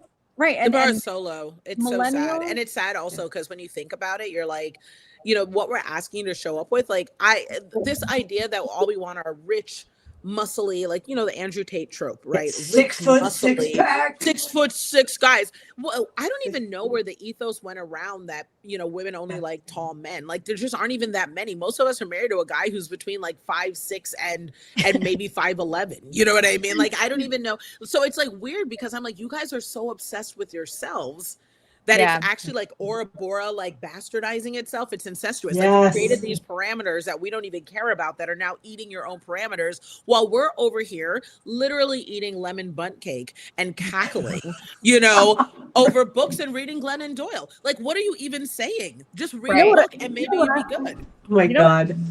Speaking of cackling, can we talk about Caitlyn Jenner for a second? Talk about FAFO. Yes. Yes. Caitlyn Jenner is bitching and complaining because she can no longer travel internationally because her passport, when she renewed it, came back with an M for gender, male, because that was she was assigned at birth. Oh, I'm so sorry, Caitlyn Jenner. Did you fuck around and find out? Literally. and yourself to the wrong road. Right?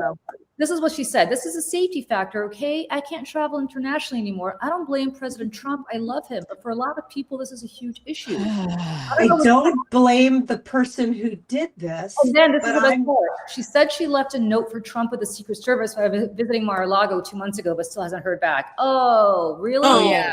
That's possible that he used you for his bullshit and now doesn't give a shit about you anymore, Caitlyn Jenner. Like, this makes my heart sing. I feel very sorry for every other person in the situation except Caitlyn Jenner. Don't I feel actually sorry. think this fits into a 1,000%. nice, clean little category, Yeah. not just the FAFO category, but the pick me category, you know, Mhm. where you've Yes. got this whole contingent right now that is trying to appeal to this demographic that never liked you. So the idea that you're reaching out and, you know, you're saying, hey, I'm Latin and I realized that you deported my spouse and you said you were going for criminals. I voted for you, help, you know, or the Candace Owens of the world who are Yeah. realizing that the Oof. one grift didn't work, you know, and so now we're shifting to another grift, you know, where we're going to criticize this way. You know, it's of the same contingent.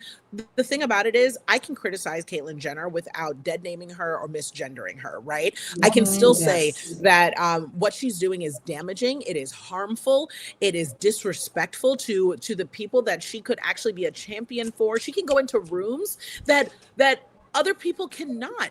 And every single day, trans women are being killed, literally Yes. killed for existing. You have a right to live, you know, within your body as a person. And the idea that she's spending her time talking about her passport while still in a place of privilege, she's still protected by her whiteness. She's still protected by her wealth in so many ways. And she's sitting here Oh, yeah. complaining about her passport when she had a chance to vote so that this would not happen. She should have just sat there and ate her food. Minded your business. Sit there and eat your food. To vote and champion. Yeah. Right? She could have voted. She had access to the rooms and leaders that Mhm. could have made things better for everyone.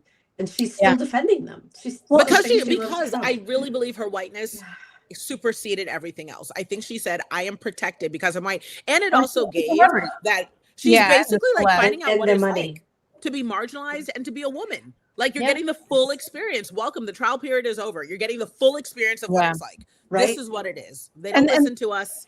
They no. don't care about us. They're violent. Here you go. And the fact I am that going to drop and log in upstairs because the connection is driving me crazy. I'll Okay. be back in like 3 minutes. Oh, I'm going to miss you Okay. guys. But I'll Okay. catch up when I get back.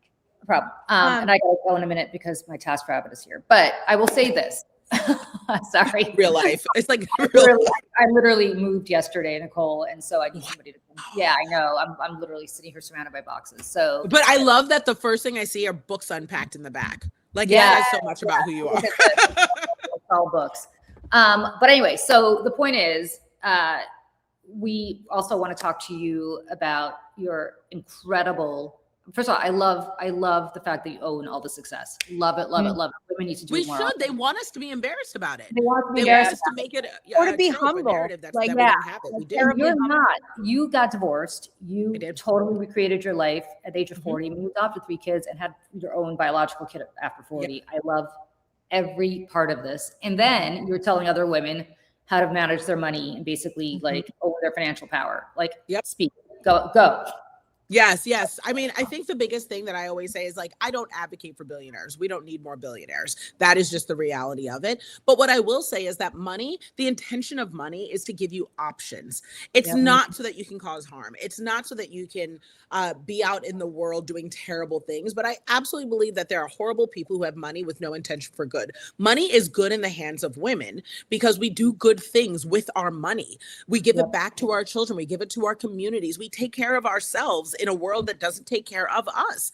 And so I am a huge advocate for women having money because we know how to use it for the greater good of all of us. And so, you know, Yeah. that's where I come from. Start that small business, monetize your side hustle, ask for more money at your job, get paid, because the shame that goes along with it, you know, is by and large part of this systemic issue to keep us oppressed.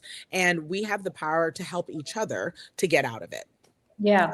I love feel that. like we've been told our whole lives. Oh, sound is out. I can't hear. Can you hear her, Julie? Oh no. Can you hear not you. hear me? I can Oh. hear you. Yeah. I don't know. It's on my end then. Yeah. Oh, bummer. Well, I was going to say we've been taught our whole lives to kind of, it's rude to talk about money. Don't talk about money. It's rude to talk about money. And I feel like that's held women back from actually having conversations about financial freedom. I think it's I'll be right back. oh. Now You it's just can't- the two of us and I can't hear you. That's the problem. Well, then you guys can listen to me talk to my task rabbit guy. So hold on. Okay. I love it. I love it. I know, like roll the tape, roll the tape, roll the tape. I know. So this is exciting for me just because this is my first official Substack live chat community thing. So I don't know if people tend to be in the comments chatting, conversing. I see that the thread is going a little bit. So I would love to hear more about why people show up to these. Tell me in the comments, write and say, why do we like the community? Why are you here? What are you learning? Because then you can get me up to speed. So, and I love this. Everyone's like, I'm in Portland, I'm in Queens. Look at you guys in your blue states, enjoying your rights, having your uterus. Look at you. I know. I know you can't hear me, but if you're on YouTube and you have a question for Nicole, please put it in the chat. I am back. I am back. Okay. I am back. Hello. That was quick.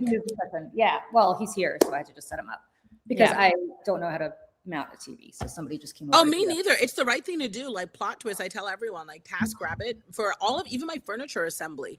It's not that I can't do it. Is that the best use of my time? Like I always say, like my life is $10,000 problems, not $10 problems. So it's like if I can delegate that out to someone who can do it better, more efficiently, then I can focus on where I need to focus. So 100%, because I have a husband who is totally useless when it comes to any kind of anything. Any of those things. Those things. So why not call TaskRabbit, who by the way are not that expensive. Yeah, exactly. And also gig economy. A lot of people right now are struggling, and it really helps, the everyday person supplement their income, support their families, especially if you're ethical in your hiring. So you pay them a rate that's fair, no matter what they ask for. You can always tip.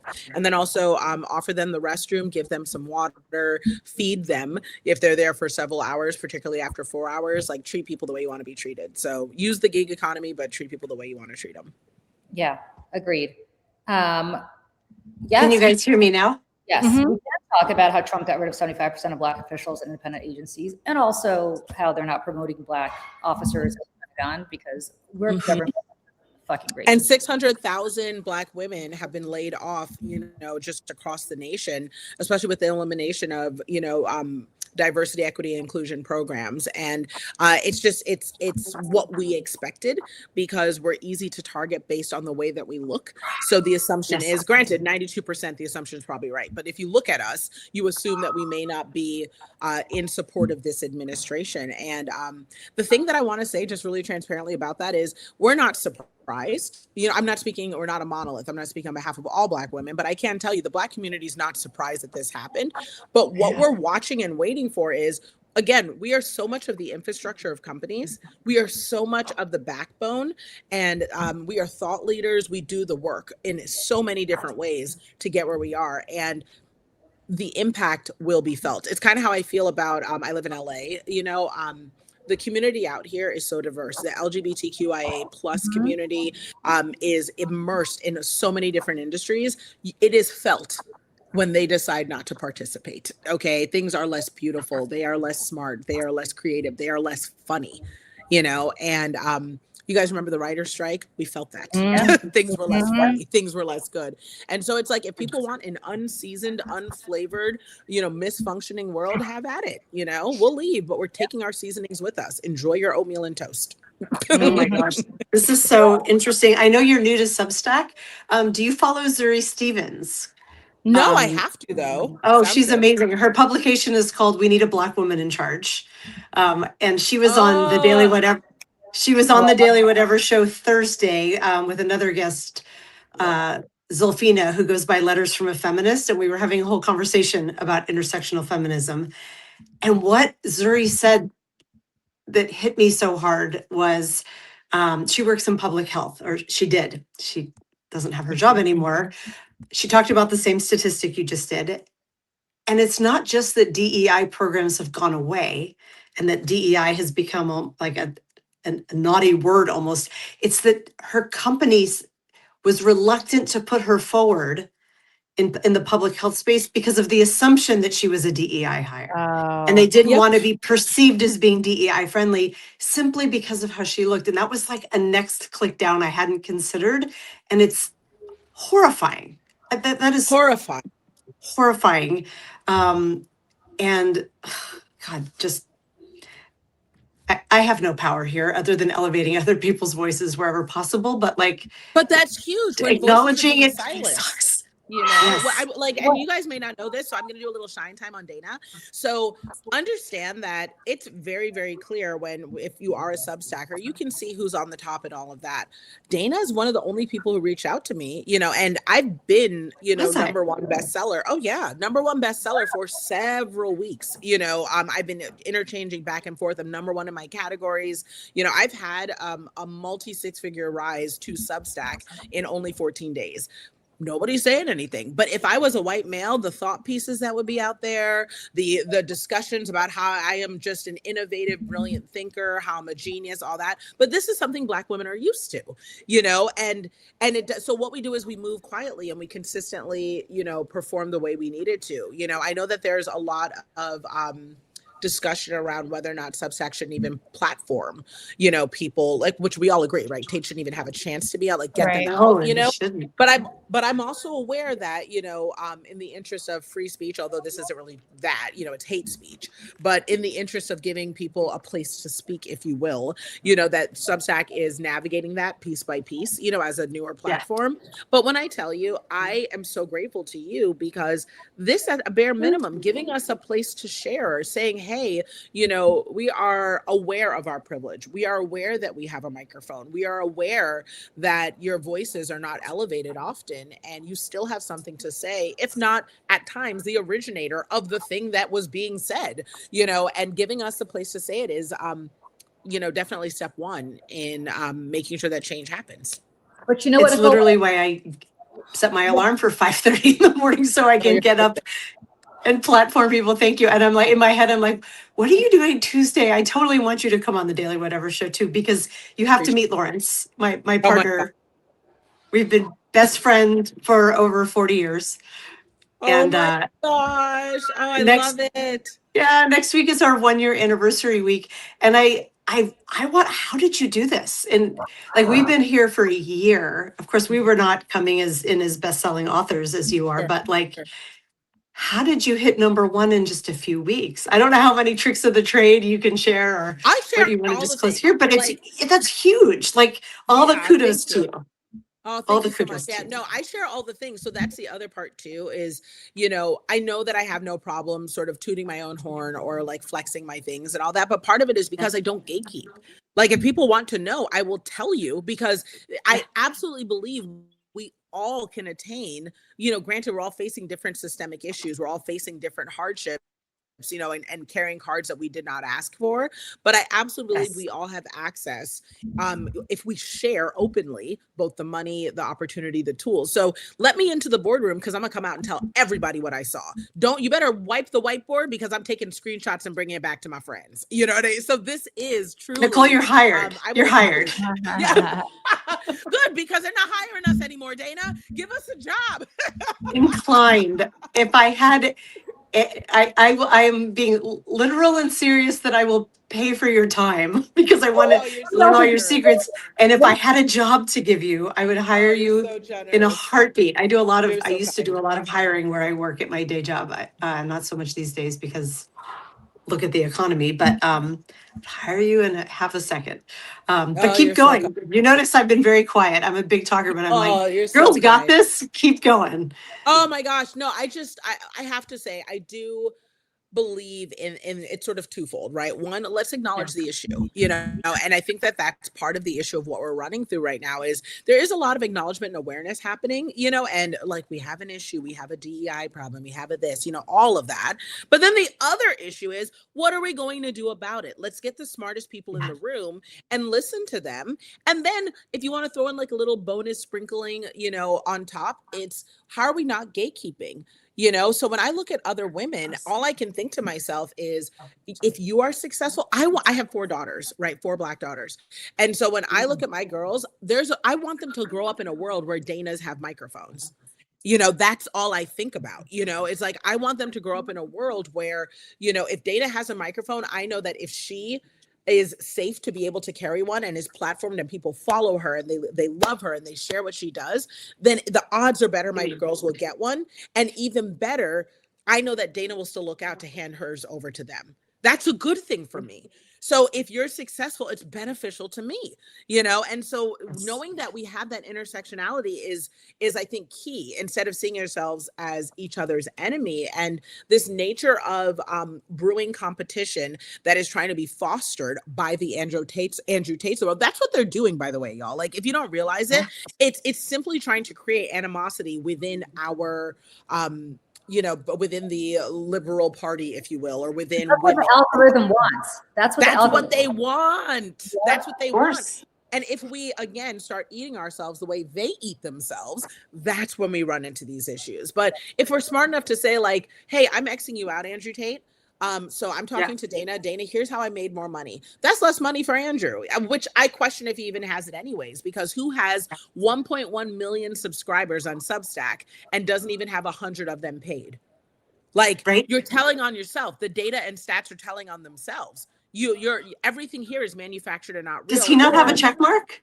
Oh, girl, he had a hollow check mark that was it was the indication that it was less than 100 subscribers. Like, and I have some behind the scenes people who told me that he had 38 subscribers while he was topping when he first entered into the page. How do you have 1.1 million free subscribers and only 38 paid? You import a mailing list. That's how. That's what bigger you do. question. The bigger question is Grifter. What? He's a grifter, yes. But so the Substack algorithm for how you get on new bestsellers is a mystery.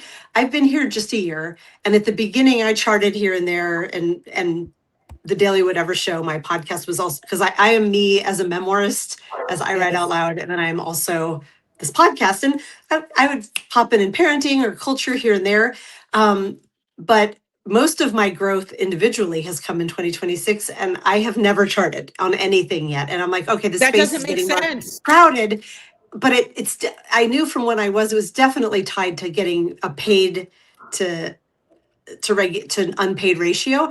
So how is Andrew Tate, if he has fewer than 100 subscribers, getting platformed? And I think the answer is Substack is putting him on the top of the list. It's probably the reason he came over, that he was like, I need to spend X number of days on the top of the list. Like that feels. Well, Dana, when I look at it, I'd like to think that it's probably assigned by, like, the way I think of it is being assigned by points, right? This is what I've observed in watching the process. So, if you need to hit 100 points in order to get on the list, the way that I see it is, if you have a paid subscriber, that might be worth 70 points. If you have that makes sense. If the rate that you got free subscribers, if it's over 1,000, that assigns you another 30 or another 10 points. If you just have one free subscriber, that might be 4 points. So if you're someone who's organically growing from zero, that might be 1 point, 1 point, 1 point, 1 point over the span of days. And even though your numbers are effective, it's not enough to rank quickly. So it's, at least for me, what I observed from a business standpoint was it's a combination of the rate of paid, in addition to how quickly they come to the platform, and of course the frequency, like over the time frame. And I think that magic recipe is what gets you to track. That middle one you said is probably a big part of it, is how many new people you are bringing to Substack, which for someone like me, that number was, I brought over a few hundred from Medium. I think it was very small. Right. That's what had him chart, possibly. But also, I would also think that as someone who's worked in corporate tech, yada, yada, for years, like, they're dinking with the numbers if it's part of their contract. Absolutely. If someone of that magnitude comes in. So the fact that you've arrived in just a few weeks and hit the top of the charts like that, like, absolutely remarkable. Thank you. Here's something I like. Lawrence and I, my partner at the Daily Whatever Show, we like to always disclose as we learn, because we have learned everything we have learned in the scrappiest way possible. Yes. We have just been like, let's try this and see what happens. And we disclose it as we go. We bring, almost every day, we have at least one guest joining us. And what's really interesting is we've had guests with over 1 million people come on. And we've had guests with just, we've had guests with almost no people, or a few hundred or a few thousand, the whole gamut. And it's frequently the people who come in with those really huge followings that we get almost no new subscribers when we bring them on. And the numbers overall on the live are no different than maybe we bring in someone with 30,000 subscribers. And to me, it just speaks to who grew their platform here organically and has a loyal following who's checked in and interested, versus who imported a mailing list or bought a mailing list and just brought it to Mhm. Substack so that they instantly looked huge. I feel like I could write a white paper on that at this point. And I could tell you of the people who've come on our show who we get lifts from behind the scenes. You know, like I'm not going to disclose that publicly because Sure, we sure, love all of our guests, but sure. it is so interesting to watch. And clearly you are someone who comes with a huge organic following who love you because you came on and instantly you know, unseated Andrew Tate, who did it Oh, the unorganic way, the like, I yeah. got a mailing list, bro, here I am. I know. Well, also, Dana, I think that we Yeah, all realize in this world of social media and people being yeah. platform, it's beautiful that it's now been democratized. I do love the Yes, idea that people who wouldn't have had access to changing the yes, world now do. That is a great thing, but this also comes with it. You get people, yeah, I'm in LA, right? You get yeah. people who never should have microphones. Like we've all watched American Idol, you know, who never should have microphones that are singing, right? And we're just like, girl, Michelle was an American Idol. oh my gosh, but I think Michelle, you sing though. Like you actually sing, which is I different. I I don't can't know. sing to save my life, right? Like and when I am in the midst of people singing happy birthday, I mouth the words just so I don't like offend. That's how out of key and pitch I will be because I do not want to mess up people's event, right? Like that's how much of a like I cannot sing to save my life. So, but knowing this, Hilarious. there is a little bit of that echo chamber delusion that comes because of the algorithm where you have these Yes, people who are, you know, have created and curated these worlds where they're affirming mediocrity and there isn't this yes, real life check of look, writers are real writers. Like, can you string together a sentence? And I'm not like negating, I mean, I have my own thoughts around AI that are multifaceted, you know, but I'm not negating the fact that AI, again, just like in our social media, has created a democratized tool where people are able to get their thoughts yes, out in a different way. Like, sure, but it doesn't change the fact that they're, and this may be my old zennial millennial brain, there's value in knowing the why behind the what and knowing how to do things from its root. And you get these yes, people like Andrew Tate who come in with fabricated audiences of 13-year-old boys who can't get their mom's credit card to be a paid subscriber, you know, and they're getting this visibility that they never should get, which because it's based off of followers. And this is why I always yes, talk about this thing called niche notoriety. And I always like to give this to women and to marginalized people who are trying to build a platform so that they can stop looking at the big numbers.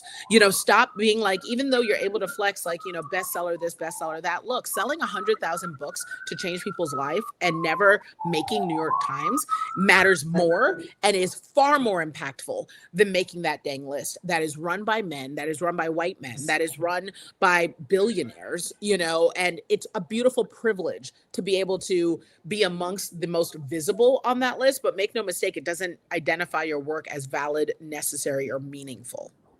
And it's also much like Substack. oh my God, Nicole, we're keeping you. I'm in Oh, love. You you're one of us now. You guys hear me? I'm so like, I can't tell you, like, I reached out to you and was like, I'm never going to hear back from Nicole. She's number one on the oh, what? bestseller list. Are you I'm just going to reach out and see what happens. And that you just wrote back right away and are instantly kidding? here.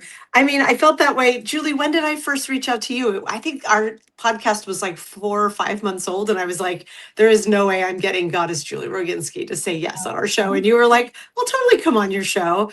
Can you hear me? This is the beauty of Substack is like, Dana, can you hear me? yeah. Okay, great. Yeah, I mean, look, I will say this. First of all, I'll say this about the New York Times bestseller list because I actually know a little bit. I was never on it and I wrote a book, but I know something about it. Yep. It is a weird, nobody knows how you get on the bestseller list. It is not a question of selling more books than anybody else. They have a weird algorithm. Or Really? algorithm. Yes. I think it's Oh, yeah. Oh, no. They decide, like Amazon sales don't count, but small bookstore, independent bookstores count. Like it's all, Really? yes. Nothing is real. Everything's Nothing's pretend, girl. Nothing's real. It's not Nothing's based on real. talent, selling the best book, being popular, having good skin, an impeccable smile. If that was the case, you'd be on the list 10 times over, girl. Like it's not I would real. not. It's not real. And I will also say this on Substack, because I've made these bestseller lists. It is for me a question of how many paid subscribers you have versus they don't like what the Andrew Tate's a different category because they obviously love the notoriety. But if you had a list of 1 million subscribers and they're not paid, Substack has to pay to house those in the cloud. It is actually They a do. money. Yes. It's a money loser for Substack. So they don't like that. They only want you to monetize those subscribers. Otherwise, they're wasting money on housing your million subscribers who are not paid, right? Mm-hmm. So that's where they kind of encourage this stuff. And to your point, Nicole, what I love, and I think all of us can benefit from this more than anybody else in the world, especially the women out there who are out there, or anybody else who feels marginalized. I love the fucking self-confidence, because we don't lean into it enough. Like, we don't lean into Yes, it's just true. That's the part that I think, a lot of people struggle with is, look, it's one thing to tell me like, I just don't know. I don't know about that thing being true. Sure. But if you know you did it, girl, you did it. Flex yo shit. Okay. Yeah. Do not let anyone tell you otherwise, because if it's true, it's true.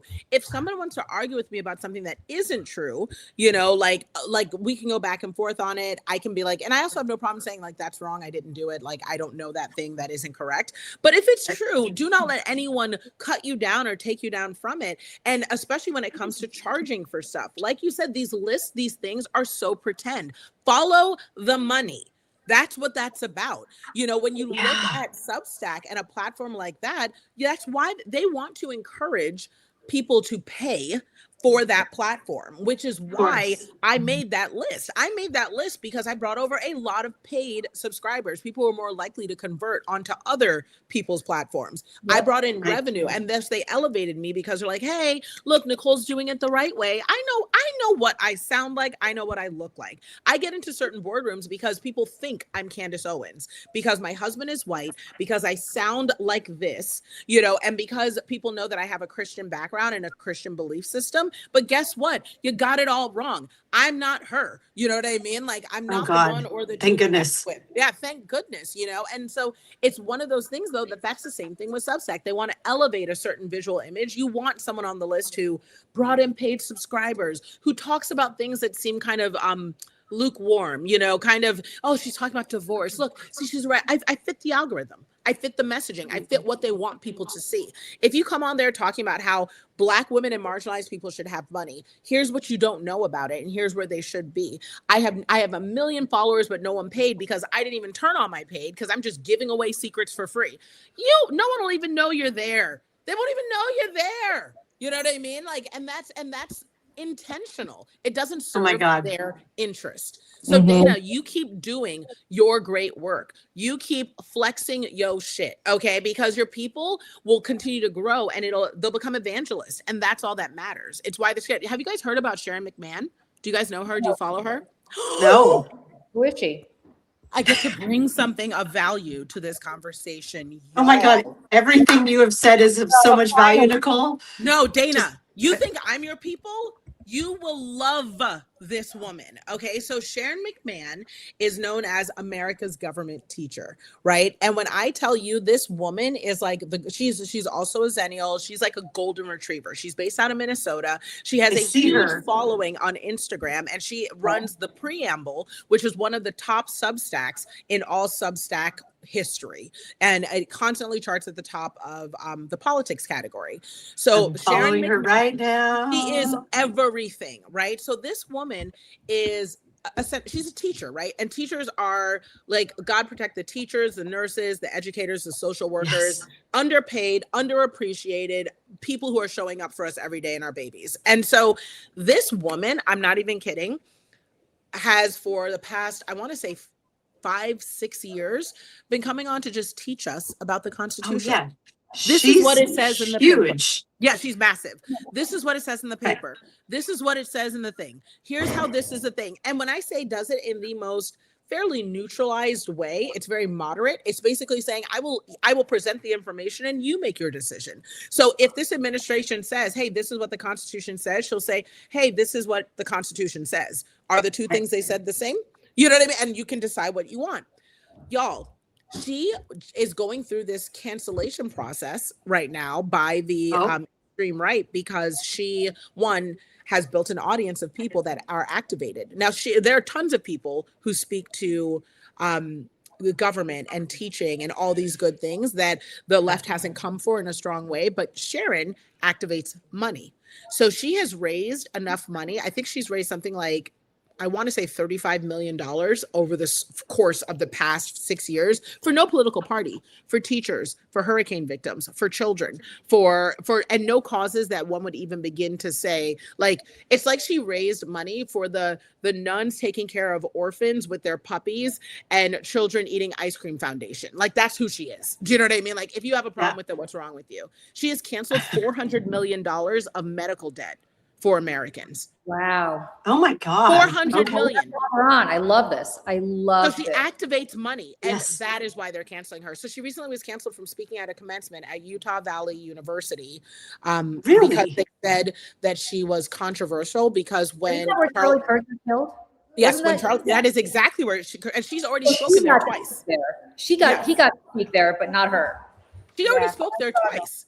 But she was Yeah. now named as the convention speaker, and she was going to receive an honorary doctorate because they all had chosen to bring her in to say, look, this is someone who's speaking about, like, how poetic, right? You know, here we are Yeah. a place that, you know, that political rhetoric, you know, I have my thoughts about Charlie Kirk or whatever, but God, I wish I could say he was the worst of us. He might've been the most insidious of us, but he was the worst, you know, that sort of thing. But, you know, needless to say, you know, here's someone who was speaking on political issues, who was wrongfully, you know, murdered, you know, while speaking on political issues, you know, because nobody should be killed with a microphone in their hand because they have a microphone in their hand. That should never happen. And what happened to him was categorically wrong, even if I disagreed with what he said, right? And his values.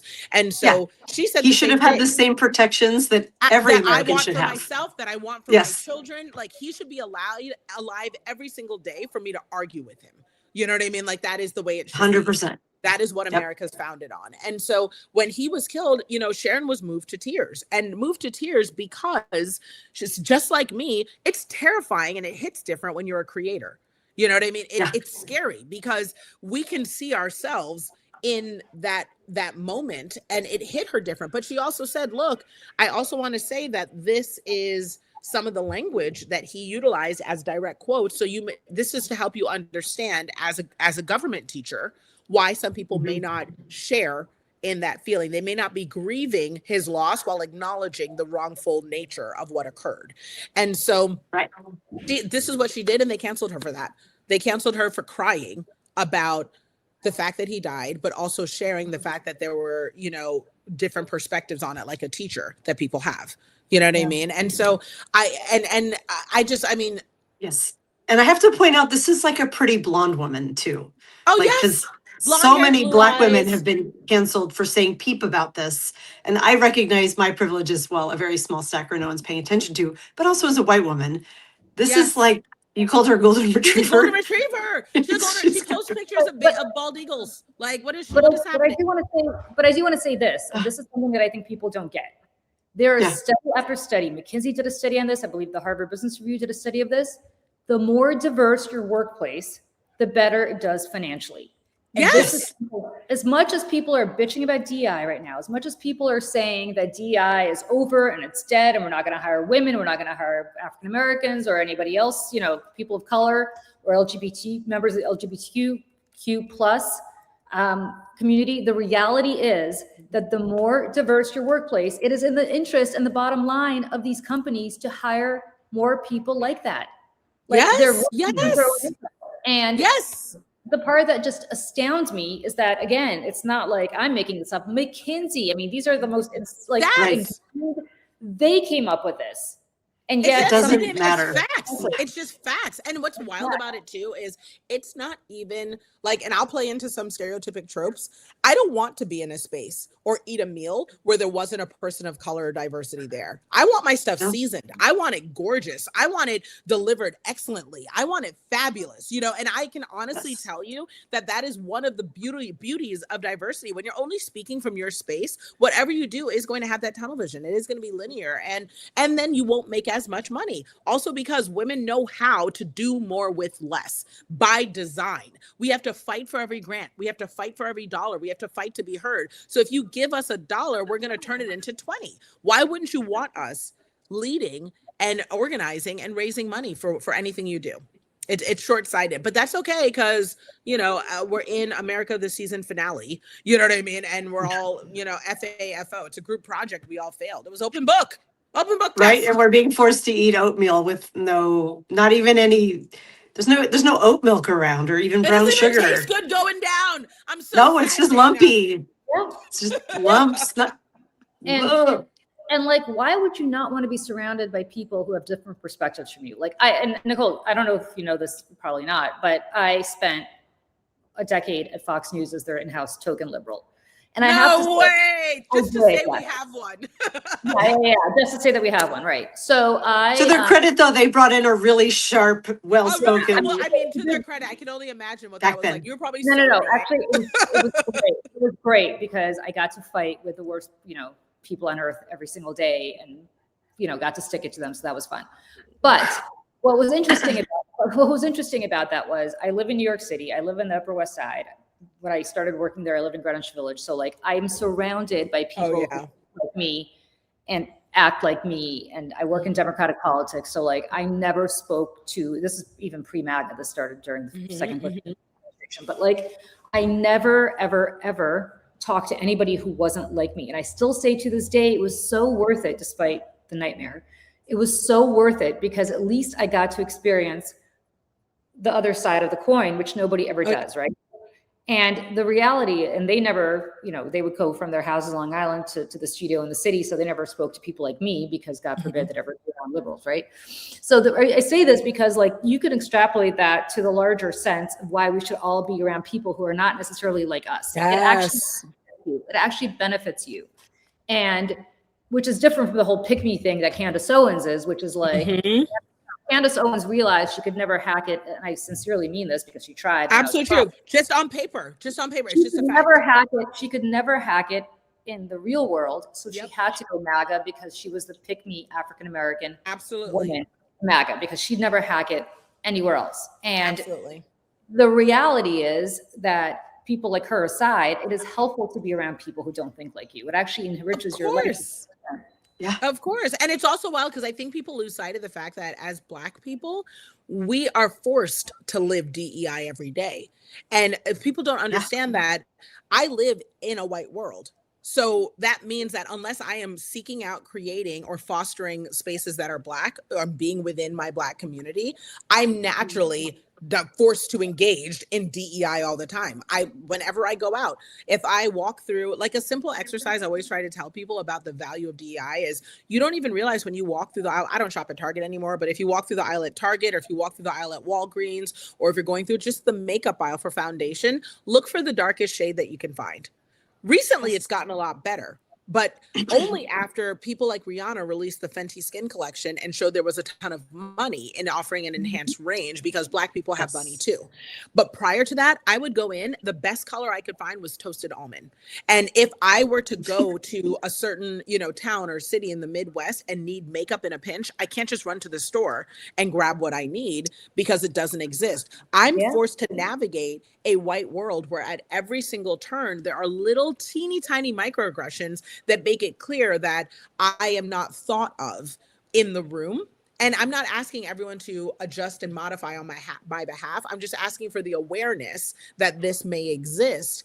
And that's why you want Black people and diversity in the room, because we see the gaps, because we live the gaps every day. We know what it's like to be in the, we're not just coming in to say, hey, this is what we're saying in the Black community. We're coming in to say, hey, by the way, we also see the LGBTQ community is not acknowledged here because we can be that.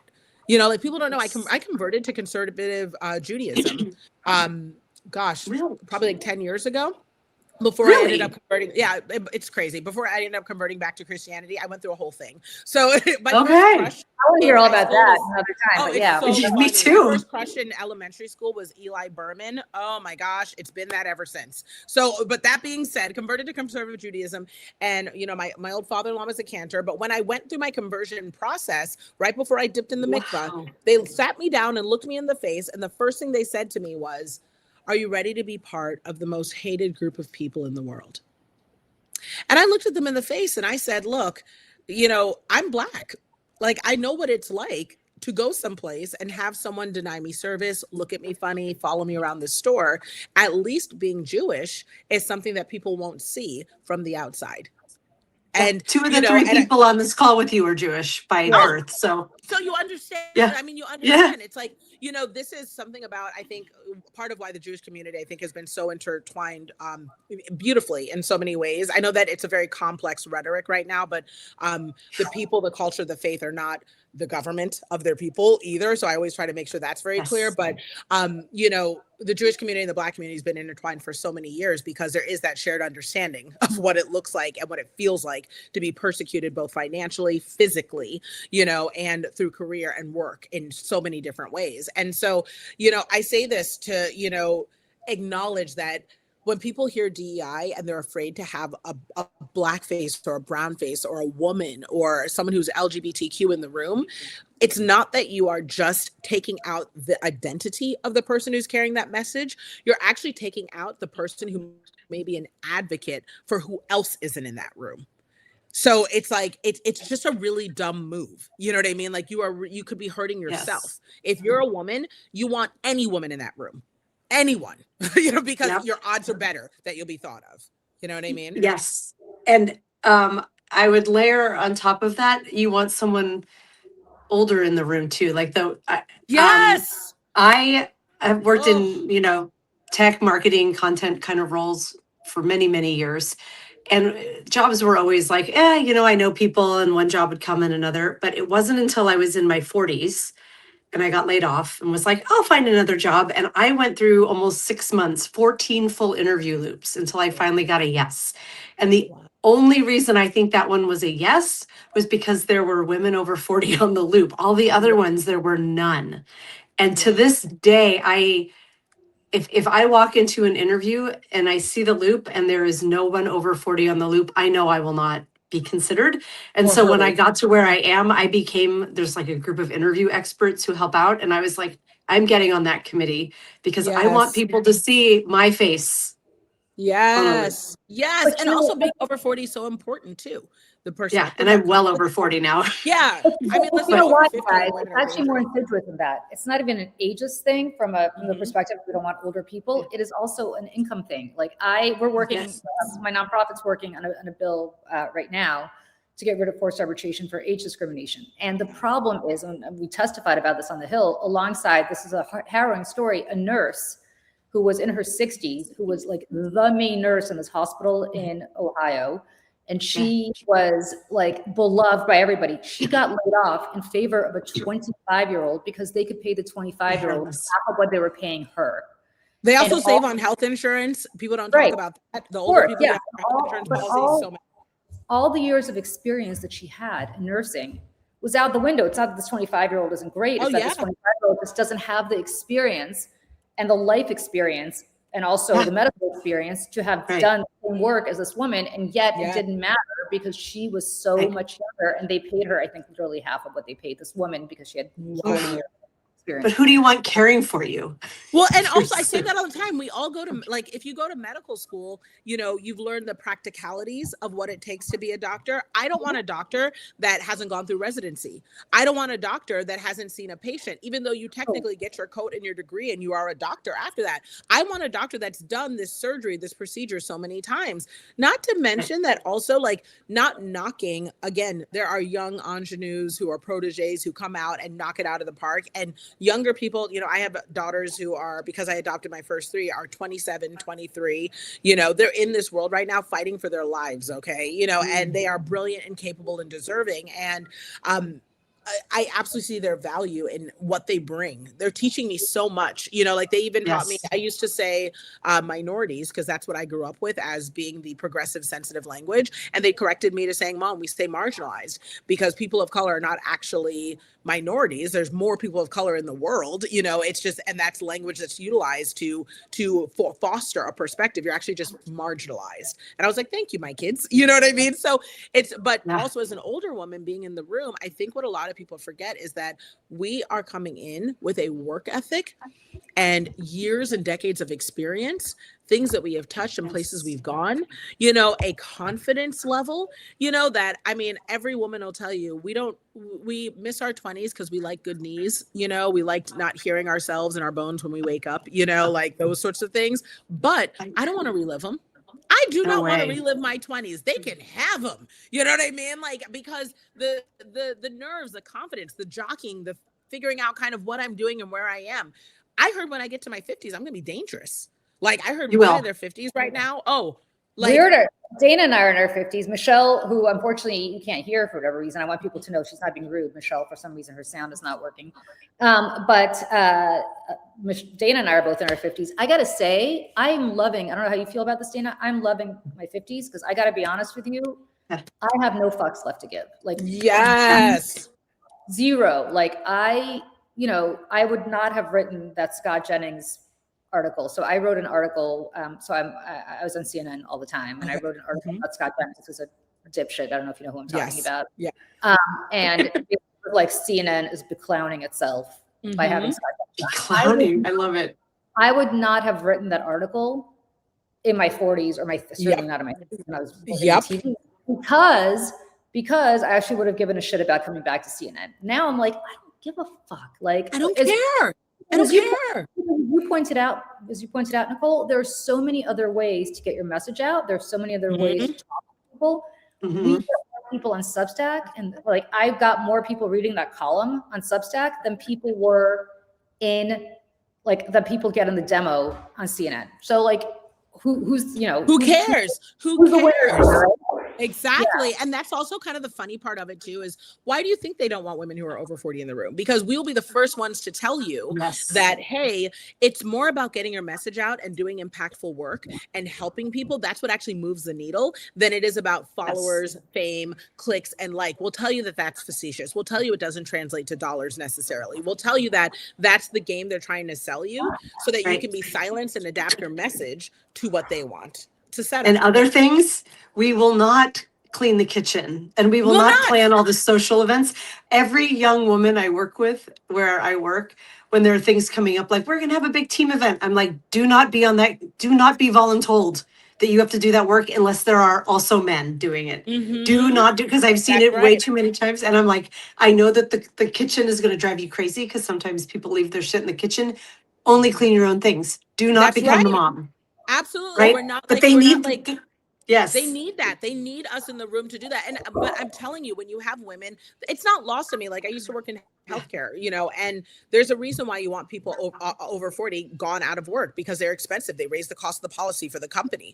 You know, there's a reason why you don't want to pay them more, because they're qualified and experienced and they'll demand it. And the last thing you want is the rabble rousing over 50 woman who not only knows what's right, but can give you data to support it and is a living example of the truth of it, telling all these 20-year-olds to do better and be better and ask for more. So they're scared of us. It's not that you're actually not qualified, it's that they're terrified. And that is the truth about all women. So it's like, do not be hesitant to build that platform, speak your thoughts, go out there and demand more, create the change, because we are the truth. You know what I mean? You have to speak truth to power. Oh my God. There are a bunch of people, at least in the Substack chat, asking where they can follow you. So I'm putting the link in now. Make sure you go subscribe to Nicole, and I'm going to put it in the YouTube chat as well. Let me go find it here. You guys are so great. Thank you. I'm on, I have a podcast called the Nicole Walters Podcast. I'm on Instagram, Nicole Walters. Nicole Walters Official on YouTube, where you can find lots of the podcast episodes. And then obviously my book, Nothing is Missing, is available everywhere books are sold and on Amazon. But I suggest that you buy from a small book sale retailer. Right, because you're not going to get on the New York Times best. So you're not going to get back up there unless if people are buying from Amazon. I had no idea that.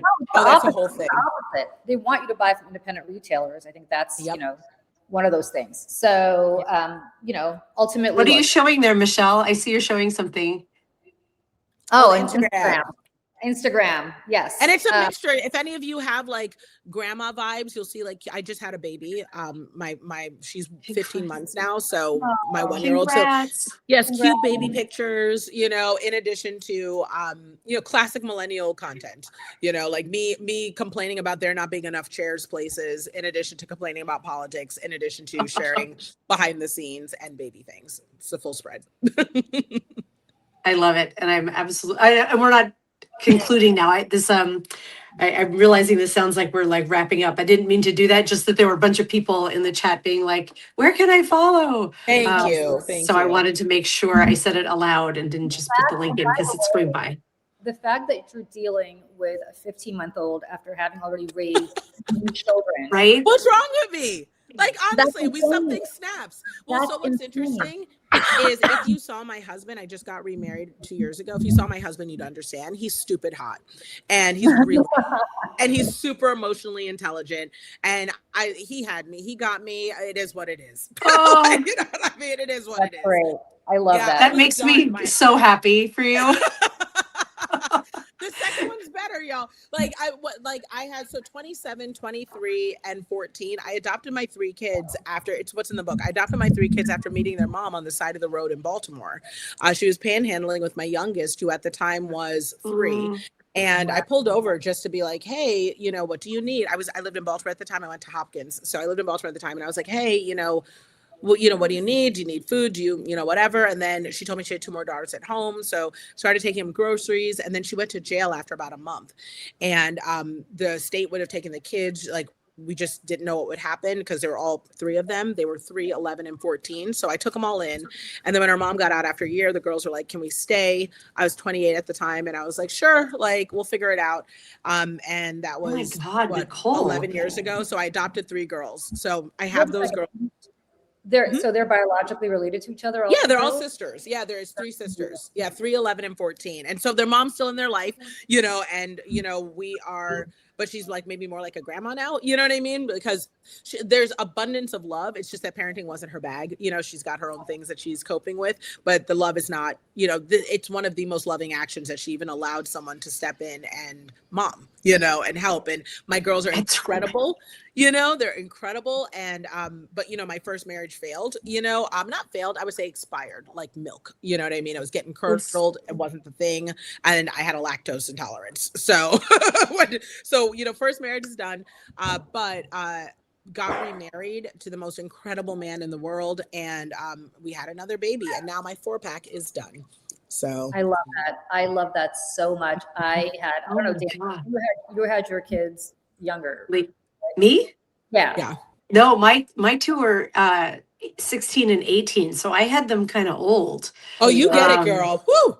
Yeah, I'm in the throes of my eldest, just, you know, we've been doing the whole college search thing. She's a senior, and launching daughters into the world right now is a terrifying thing. So are you guys doing college just like as a thought? Are you thinking college at all for your kids? Oh yeah, we just plunked down the deposit. She is going to her dream school. Wow. I'm so torn. Just like as an entrepreneur who did go the traditional route, like, so I went to Hopkins, like I grew up in DC. Yes. So I, you know, went to Sidwell, did like the whole school thing circuit.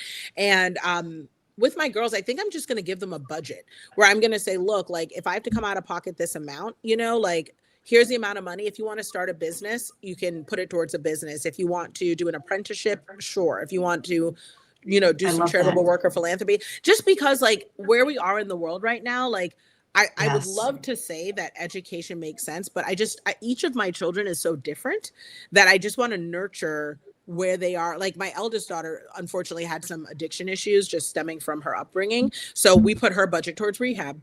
She went to a very nice rehab in Malibu, you know, and so she's sober now, been sober for 2 years. But that's what I mean is, you know, it's like, right, we're very happy for that. So, you know, and my middle one's an accountant. You know, I don't know what my 14-year-old is going to do. So that's kind of my approach.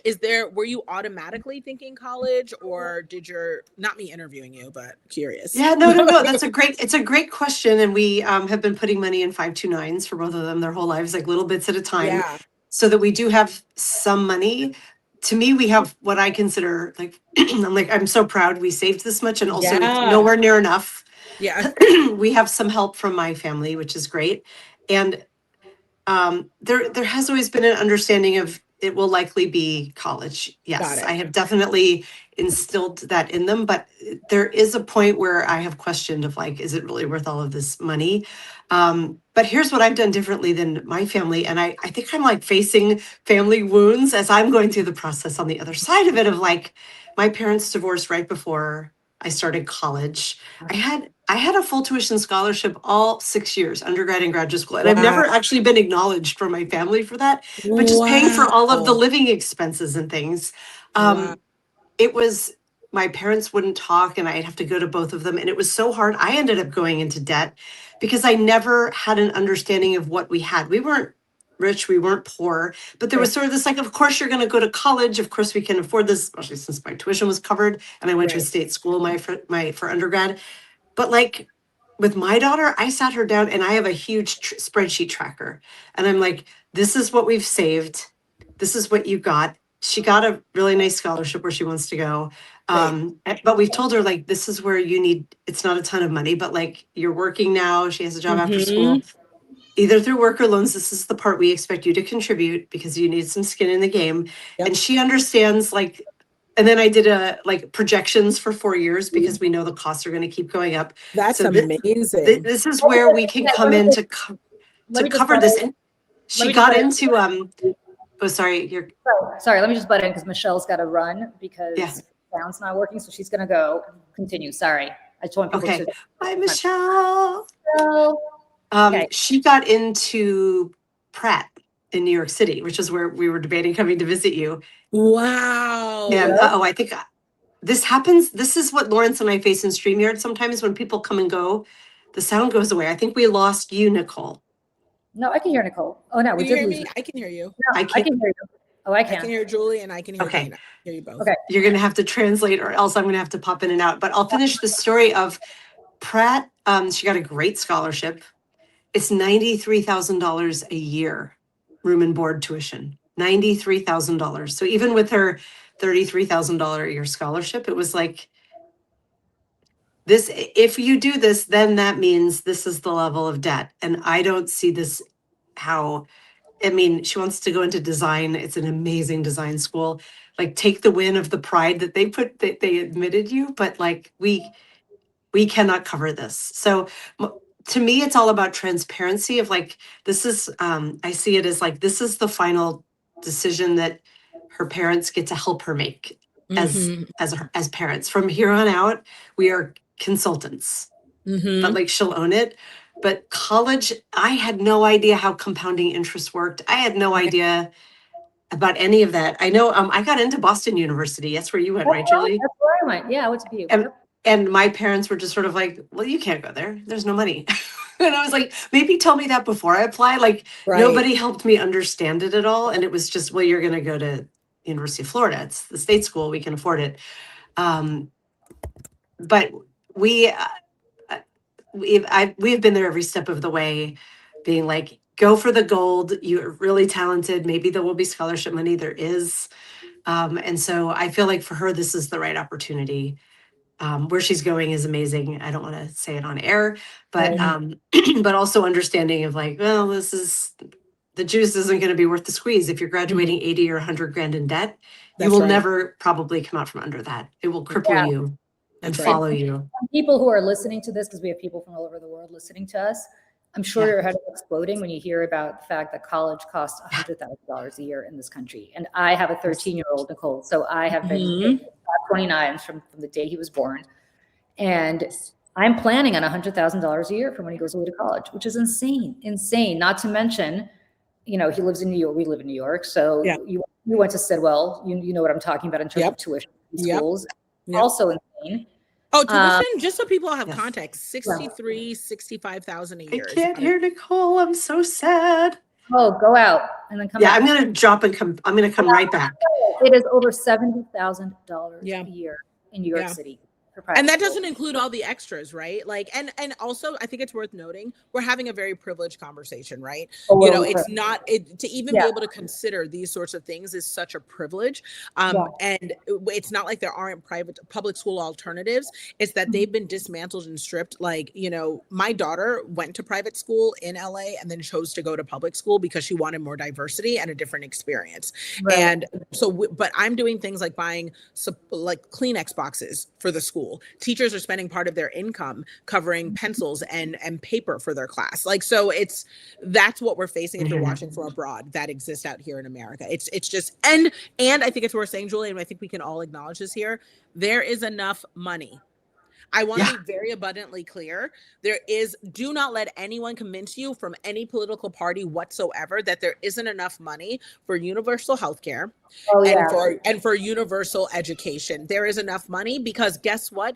It used to be like that. We have just aged out time-wise long enough, just the same way that people don't really remember active engaged world wars because our grandfathers who used to tell the stories at Thanksgiving have passed, you know? Yes. I want you to understand there's enough money. If we can find enough money to spend $1 billion a day at a war that no one asked for, I can tell you right now that there's enough money to cover everybody's health care. Everyone. Yeah.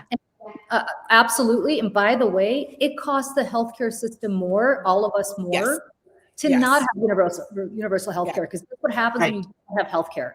You end up in the emergency room on what is known as charity care, which means that the rest of us pay for it. And if they caught this earlier, you wouldn't be hanging out in the emergency room 100%.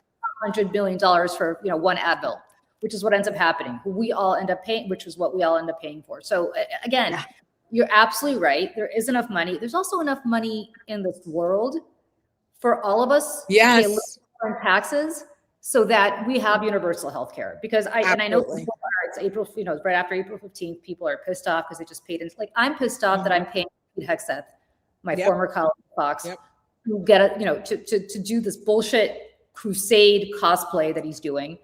And for Donald Trump to be played by everybody from, Netanyahu to Saudi Arabia, Hegseth to all, like, it's insane. That pisses me off much more as to what my tax dollars are going to than if I were to pay for people to have universal health care. Yes. If I were to pay for better public schools, because I'll tell you, in New York City, and my son does not go to a public school, but I know this from friends too.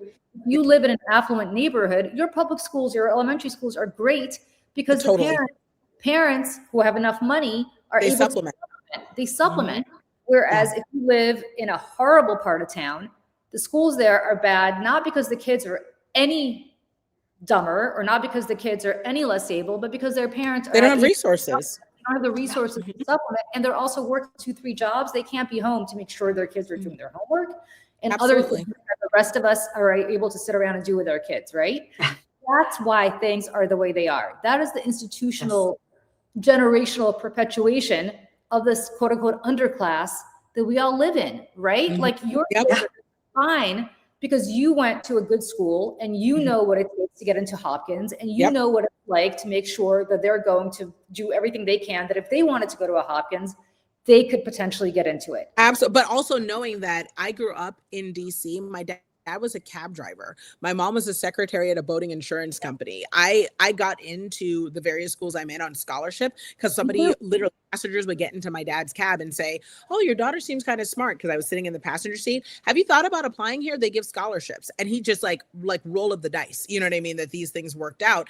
And even then, when I got to Hopkins, I didn't even understand how college credits worked. Like, no one explained to me that it wasn't like high school where you just show up every day and then when you're done, you graduate. It's that you have to design your path. No one even thought to tell me that. Like, and what I remember, it was a life lesson. I remember sitting down in academic advising and they were like, "Well, who's going to tell you? Like, it's your job to find out." And it was one of my, obviously my 20s, my first sort of adulting moments, where it was kind of like, oh, it's on me.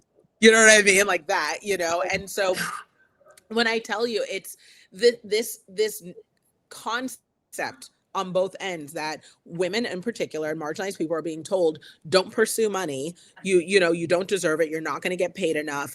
And be humble and don't do this thing. At the same time that we're being told, oh, there also isn't enough money.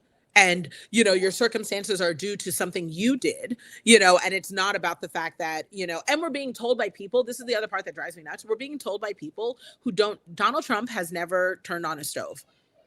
Like, just in a simple, like, he's never changed. He doesn't know He what doesn't know what a corner store is. He has never changed a roll of toilet paper. He's never, you know, had to load a refrigerator. He doesn't know how a washing machine works. Like, these are very real things.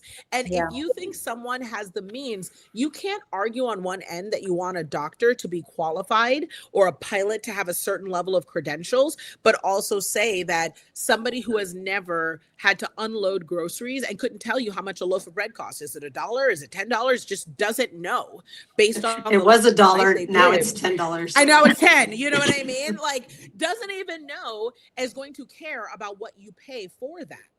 He's never looked at a healthcare bill. He's never, you know, taken his kids to school. I don't think he can read very well. Well, I mean, listen, he can't speak very well. He can't read very well. I heard on good authority that the White House smells funny in the residential wing. I'm just throwing that out there. Just a little tidbit for anyone who needs a little joy on a Saturday. I have heard that it's intentional. That yeah, of course. The smell of the power move. But I will also tell you this, if you like, because I'm from New York, New York Military Academy, where he went to school, is for kids, like your parents threatened to send you to military school because you're a complete disaster. Wow. That's the military school they send you to, right? It's like, not you will like, not shame us. Like, we're putting you here to not shame us. Yeah, this is not the feeder into West Point. This is like this is like you're a complete fuck up, so we're gonna send you. Right. It's now shut down. Like, it was such a shitty. Like, I have a friend who went to the same school, not at the same time as Trump because he's younger, but he went there because he was like, I was such a complete disaster that's where my parents had to send me. So that's Trump. Then he doesn't get into Penn right away. No. He got into Penn because, you know, somebody got him into Penn, and it's not like he was some genius at Penn. And the reality is, I also know people who, his kids, I'm going to leave Ivanka aside, the two older boys, like, one of them went to Trinity, which is a really good elite school here in New York, and then disappeared from Trinity because couldn't hack it. So the reason I say all this is because these are not people who've ever had to earn anything on their own. Ever. They don't even understand. They don't get it. And if you live in New York City and you don't know what a corner store is, which in New York is called a bodega. A bodega is. I don't live in New York and I know that. And it is. Of course. Haven't they seen in the Heights too? Like, of course they haven't. Bodegas are on every corner and every neighborhood. And if he walks 2 blocks to the east of Trump Tower, he will find a bodega.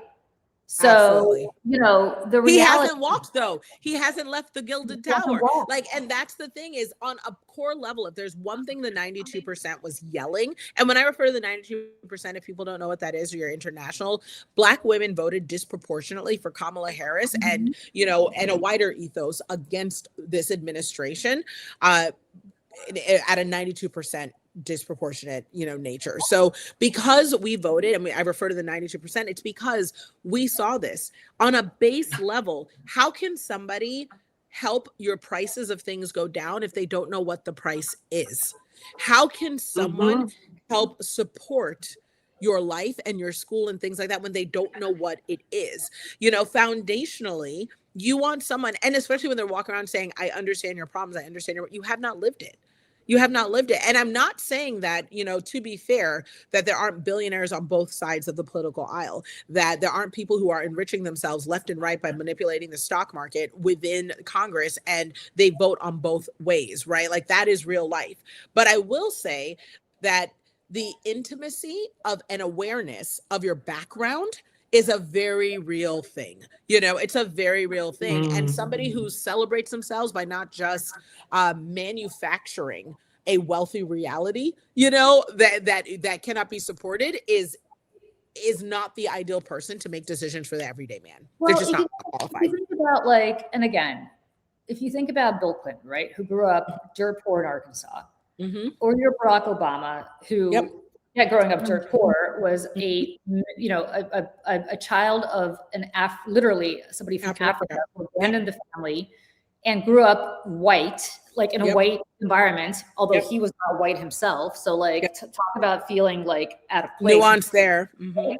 And I can go back, right? Jimmy Carter, peanut farmer, and so on. And then you get to the Bushes, and then you get to Trump. The Clintons. Yeah, I mean, like the Clintons as they continue their political career. Obviously not the very right. But I'm talking about how Bill Clinton grew up, right? Like I grew up dirt poor. I was an immigrant. My parents came here with $90 between the three of us. We lived in the Bronx, we were like homeless when we first came here. Literally, I slept on a couch till I was 12, girl. I get it. So the point is, like, I get it. And that's not my life today. And that's due entirely to hard work. Yes. And I'm always going to own it, and I'm not going to try to be humble about it. I worked my ass off to get to where I am, as did you, Dana, and as did Michelle, who's not here anymore. But the reality is, like, grew up dirt poor. That informs everything in my life. Everything. I still have nightmares is not the right word, but I live it in ways that I think, like, my son mercifully doesn't live it. On the other hand, there are aspects of his life that irritate me, where he's like, can I have this? Can I have this? Can I have this? Poverty trauma is real. Right. So I say that to say Donald Trump never had that. The Bushes never had that. You can empathize all you want. He has no empathy, so I'm not very addressing this to him. But if you're a billionaire, you can empathize all you want, but you will never actually viscerally understand what it's like to not be able to have food. Absolutely. And also I think a little bit of the part where people act like, they get so defensive around billionaires, like, well, they worked hard for the money, or they earned whatever, and all of these things, and I want to be clear, as an entrepreneur who, I've been completely dirt poor, as an immigrant. I also am in the 1%. I've worked very hard to build the business that I have now. I am literally, by definition, the American dream that people talk about. But what people forget is I'm highly compassionate to people who don't have, and I want them to have the accessibility. I want the American dream to be legitimate, because one, I don't want to live in a gilded tower that needs security 24/7. I want to be able to go to Disneyland. When people get too hungry, they start stealing your bread. I'm not interested in that, especially because I think a lot of people also forget that I can share, and people can be comfortable, secure, cared for, happy, and healthy, and not even have interest in what I have. Like, I mean, when I tell you, so many people just want a simple existence where they can take their kids on vacation once in a while, cover their roof if it needs to be fixed, make sure that their car is good and able to start, that their kids have an opportunity to live slightly better than they did growing up. Like, it's no one's asking for everybody to be a billionaire. So if you give a little bit of what you've got, it's not like Jeff Bezos could give me $1 billion, make me a billionaire, and not even notice that it was missing. That is the problem. That is the problem that we're in right now. And they have us sitting here looking left and right and fighting at each other for whatever reason is the thing of the moment, because they don't want us looking at the fact that they have so much that the rest of us must be suffering because of hoarding of money. And they have fooled us into believing that if we speak up about this, it's something, like, think about the white working class, right? Who is more screwed than the white working class, except for obviously people of color? But I mean, like, they're, but I mean, in terms of use of benefits, people of color don't use benefits at the level of the white working class, not even percentage wise. Like, it's just the truth of it, Yep. And yet, and the same thing with addiction issues, like at a much higher rate, all of these things. And yet who votes overwhelmingly for the policies that tend to hurt them? It's like, remember that old book, What's the Matter with Kansas? The part that I think is fascinating, though, is that we are supposed to sit here and talk about the male epidemic of loneliness, and the male, like, poor men, white men, so lonely, they're whatever. That's why they're listening to Andrew Tate, to bring this all full circle. Right.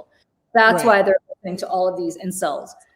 Look, as the mother of a white boy who's going to be a white man soon, like, it's not that I don't have sympathy for it. It's that it's kind of self-manufactured. Self-manufactured. Like, how about you get your ass out by the bootstraps the way you're telling everybody else to do it, the way you did it, Nicole, and the way I did it, and the way you did it, Dana, and get yourself out of this rut. Yeah, go work, go get a job, go work.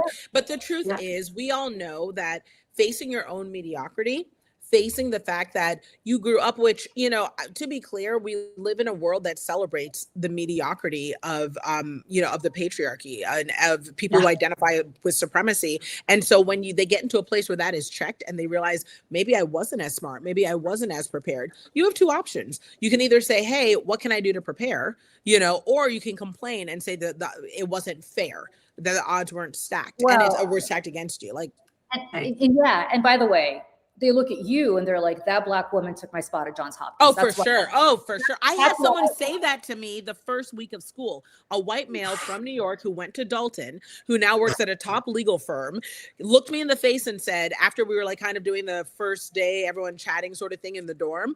And he was like, it's crazy because when you first got here, I thought that it was affirmative action, but you're actually kind of smart. I was like, you're actually kind of smart. You're actually kind of smart. At first, I you thought should it was just actually go die in a fire. Kind of smart. Literally, I was just like, oh, like, and I mean, it was just so interesting, you know, to imagine being the only Black person on my floor at my school, probably in my dorm building at that point, you know, and being told something like that early on. Do you know what that did to my psyche? I literally was in class thinking to myself, if I speak up and get this wrong, am I affirming the fact that everyone thinks I'm too stupid to be here? Like just stuff that I have to carry for no reason while you're walking around not only feeling like you deserve to be here, but that you are naturally the first one in class, like number one, best at everything. It's absolutely delusional. Absolutely delusional. Yeah. Listen, and by the way, Dalton, which has done a better job now of being diverse, back then was lily white. You could imagine. Yeah. So like, how did he get into Dalton? Pretty much because his parents probably were super. Because you can write a check. A check, you know? Yeah. And it's just so unfortunate because if there's anything I hope people take away, you know, from what we're getting at, look, there are a lot of nuances. There are a lot of things that are not okay. There are a lot of things that are wrong. There are a lot of things that will take I hope my children in their lifetime see change, right? But as independent people, what can we do? Don't be scared, right? Don't be scared to speak out about what's right. If there was one thing I could ask of anyone who is in a place of privilege to have conversations that I may not be able to have in this world, speak up, say something. It is worth it to say something because a world where everyone's voice is elevated and also where you're getting paid well, get your money. Like that's number two, get your money. Like be paid in full on time, get the raise. Do not be bashful about it. Do not go out here doing things for free unless it is for church, children, or charity. And even the church pays the plumber. Okay. Get your check, sis. You know what I mean? Like get your check because understand that no one's coming to save you. And you will do better with that money in your hands. You deserve to have that money in your hands. You're able to put it where it's supposed to go. The billionaires are not. So if you're able to go out there and get it, do it. If you have a dream, pay for it. It's not cute to be at the farmer's market playing around being like, oh yeah, I'm just gonna, you know, it's just a little hobby. Girl, monetize your stuff and get paid because that's what everyone else is doing. You know? And let me just say this about Substack, because I have a lot of people probably also watching right now who get really pissed off at me that I paywall most of my stuff. Let me tell you why I paywall most of my stuff. I paywall most of my stuff because it takes me hours, and I mean hours to write it. And when I'm doing that, I'm not doing something else that I make money on. So and that is a very and also when you make money, you get to put it towards things that matter. When I make money, I'm able to also give scholarships. I'm able to give to people who I know deserve it. But aside from that, I'm not going to explain why everything I've ever done is paywalled. It's paywalled because I should get paid. Because money is good with me. Because I'm a good writer. Because my stuff is amazing. Because I'm a good marketer. And all of you are too. Everyone has something that they're good at doing and they deserve to get paid for it. Because every single person on this billionaire list, they're all rich white men who are not good at things. And they're getting paid for it because they're rigging the system. They're grifters. They're leveraging inheritance in order to buy out politics and situations in order to get more money. So the least you can do is charge what you're worth. Oh my God, Nicole, I'm going to get woo here for a second. It's a new moon yesterday. It's a very powerful new. I am not super into astrology, but I have a lot of friends who are, and I'm increasingly getting kind of fascinated by this new moon cycle and setting intent.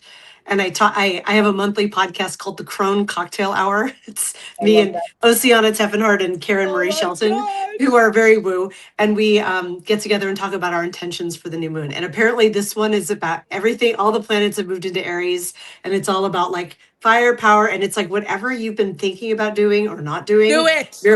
You're going to jump and do it. And Launch. Do it. You're not going to know how to do it, but it's a one-way door and you better go. And I'm like, I've been putting this energy out there of what I want it to be. And I'm like, and here's Nicole, Dana, just underlining all of these important things. And I'm thinking about what you said earlier, Julie, about writing your way out of CNN, right? Being like, that guy was, what did you call him, a dipshit? You can't do that unless you have money in your pocket, right? That's right.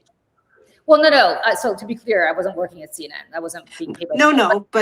But at Fox, I will say this. So yeah. The reason I left Fox was I was one of the women, Nicole, who sued Roger Ailes for sexual harassment. I was one of the women who came forward to that. Thank you. And Julie literally has someone who plays her in the movie. Yeah. Superhero.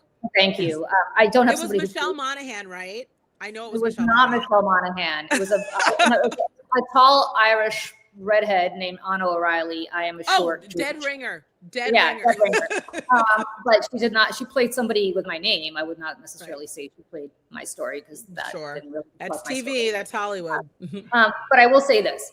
I was able to do that because I had a whole other career. That's right. And so many women came to me who work there, who said to me, we wish we could do what you did. We wish we could come forward. Yes. This is our job. And I will say this, and this is going to disappoint people. None of the women who came forward at Fox about Bill O'Reilly, about Roger Ailes, about anything else have ever found paid work in television again. Wow. And so my attitude about this is, once I had no fucks left to give because I realized my career in TV was over, they're very happy to take our free labor. Like I was on 100% CNN, all day. I was on CNN every single day. They expect it. For election and for free.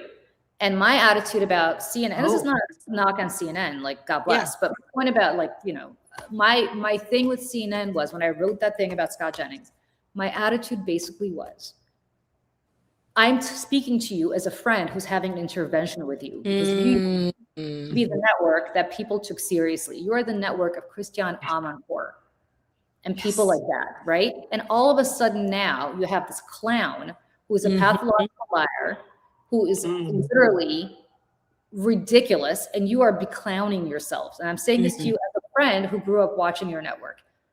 Needless to say, that was it. That was the end of it. Although I have been back since this whole Eric Swalwell thing, because guess what? Now they need a Me Too person, so now I've done a couple of shows. But yeah, and I'm sticking it to them by doing it to be like, whoever banned me here, I guess you really need it after all, didn't you? But my point is, like, I say this to say none of us really need this shit. Like, whatever job you have, I understand why you have, if you're being mistreated, I understand why you have to stay there because this is your income. You're never going to get somebody to be like, fuck and you, benefits and all of that. Benefits, we have kids, absolutely. Yeah, like I was until I got married.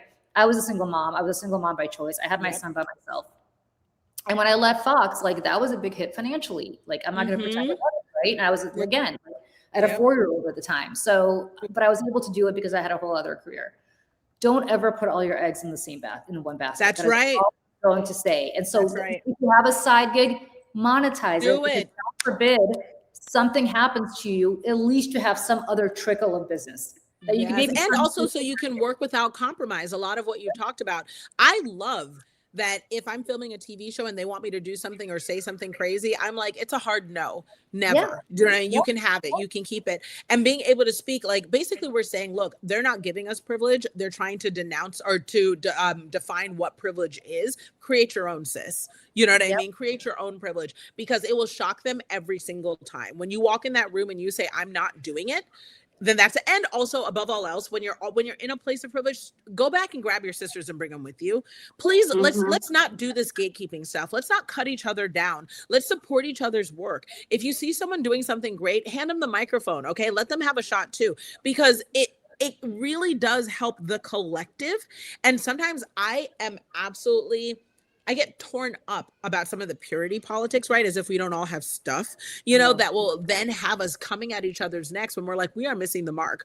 All of my vitriol, all of my fire, all of my rage, I can hold you accountable, but like, especially within the Black girl community, we will pull you aside at home and be like, hey girl, what was that all about? You shouldn't have even done that. But outside, we fighting. You know what I mean? Like me and you side by side, we are going to get them. And that's the thing that I know they're most afraid of, is that as women, when we all get together, commonality is, we can talk about our itchy inner ears because of perimenopause. We can talk about brain fog from menopause. We can talk about what it's like raising teenagers when we are in our, you know, late 40s and 50s, and these kids are driving us crazy. Like, we can find common ground. And so do not let them drive a wedge between us, because when a bunch of white men get together, like the tape bros and all that manosphere bullshit, they are jockeying for who is the biggest in the room when the measuring stick is only 6 inches, you know? And what's embarrassing for them is that they're realizing that none of them are the cool one. Yeah, if they're lucky. None of them are the cool one. None of them. So, I mean, it is so imperative that we leverage that there's more of us than there are of them. You know what I mean? There's more of us than there are of them. And it's because there are, at least for Gen X, when I grew up, and Dana, I think you'll probably agree with me on this, and I think it's gotten better, everybody was tokenized, right? Like I, for most of my career in politics, actually for all of my career in politics, was the only woman in the back room where decisions were made, right? Because I put up with the time and scarcity mindset.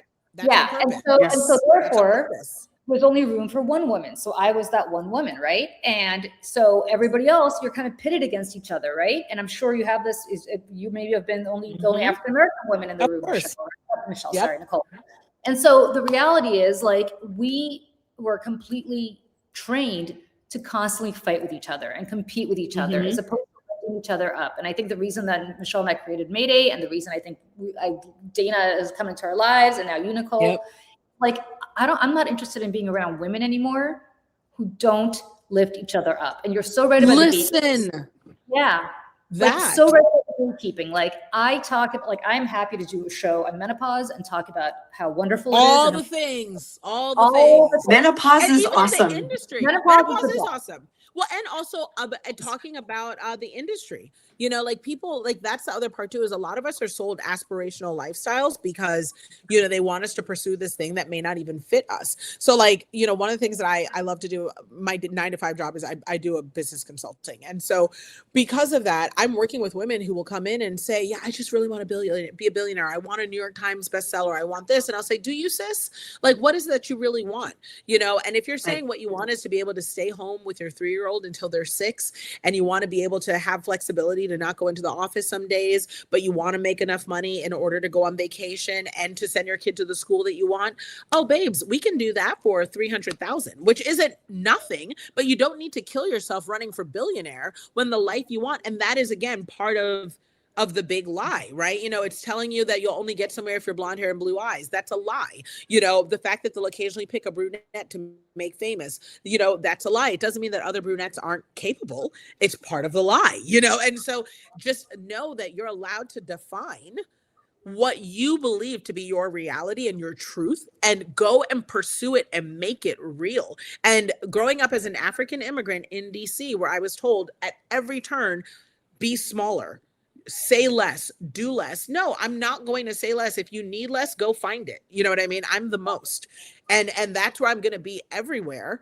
And if I have to create my own spaces, I will, you know, and if it doesn't work, I would rather be broke in a box with my integrity and my dignity and know that it wasn't for lack of trying. You know what I mean? For sure.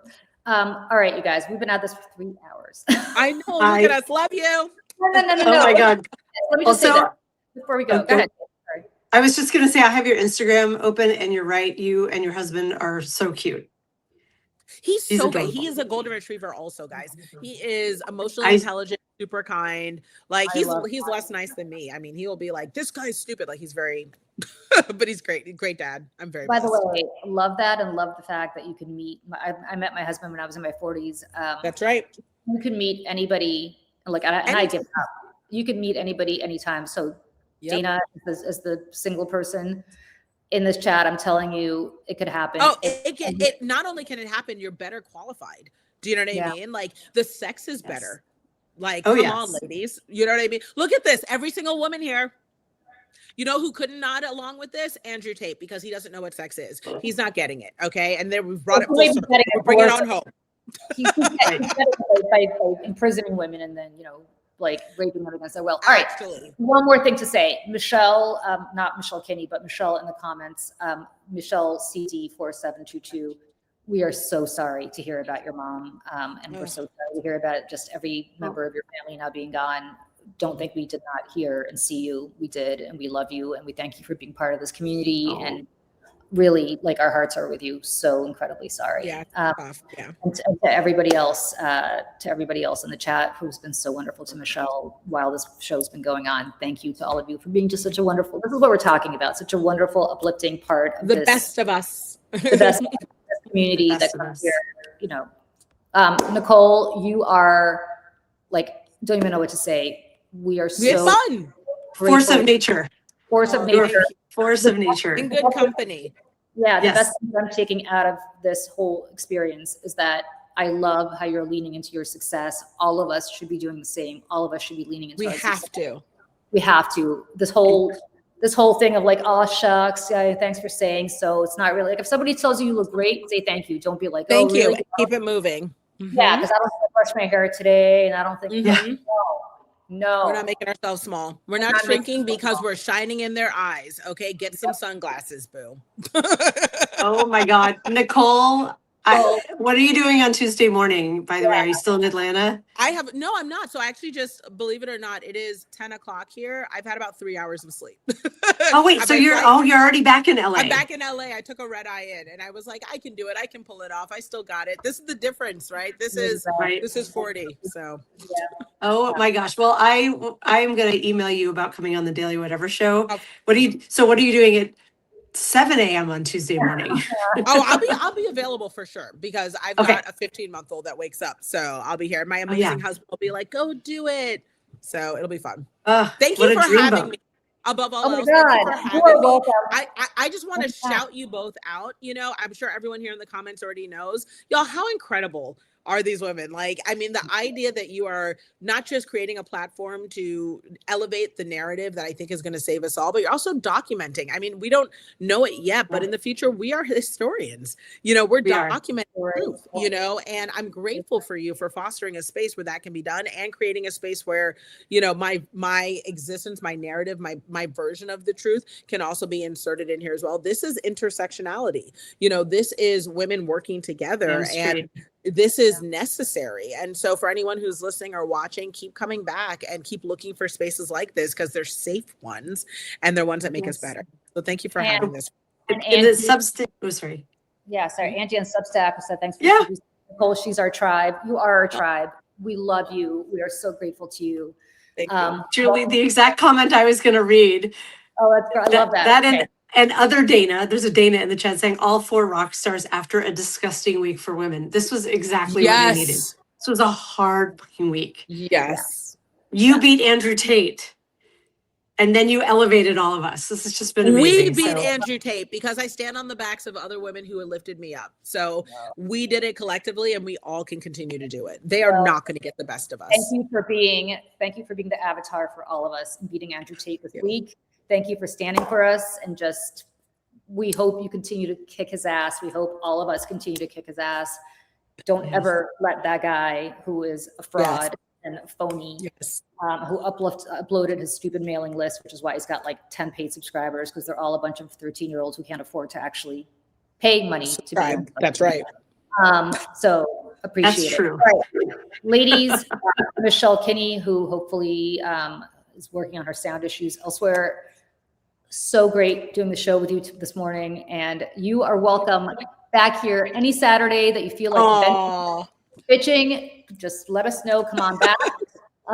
To everybody in the chat, thanks for joining us again, and we love you, and we'll see you soon. Bye, everybody. Bye, everybody.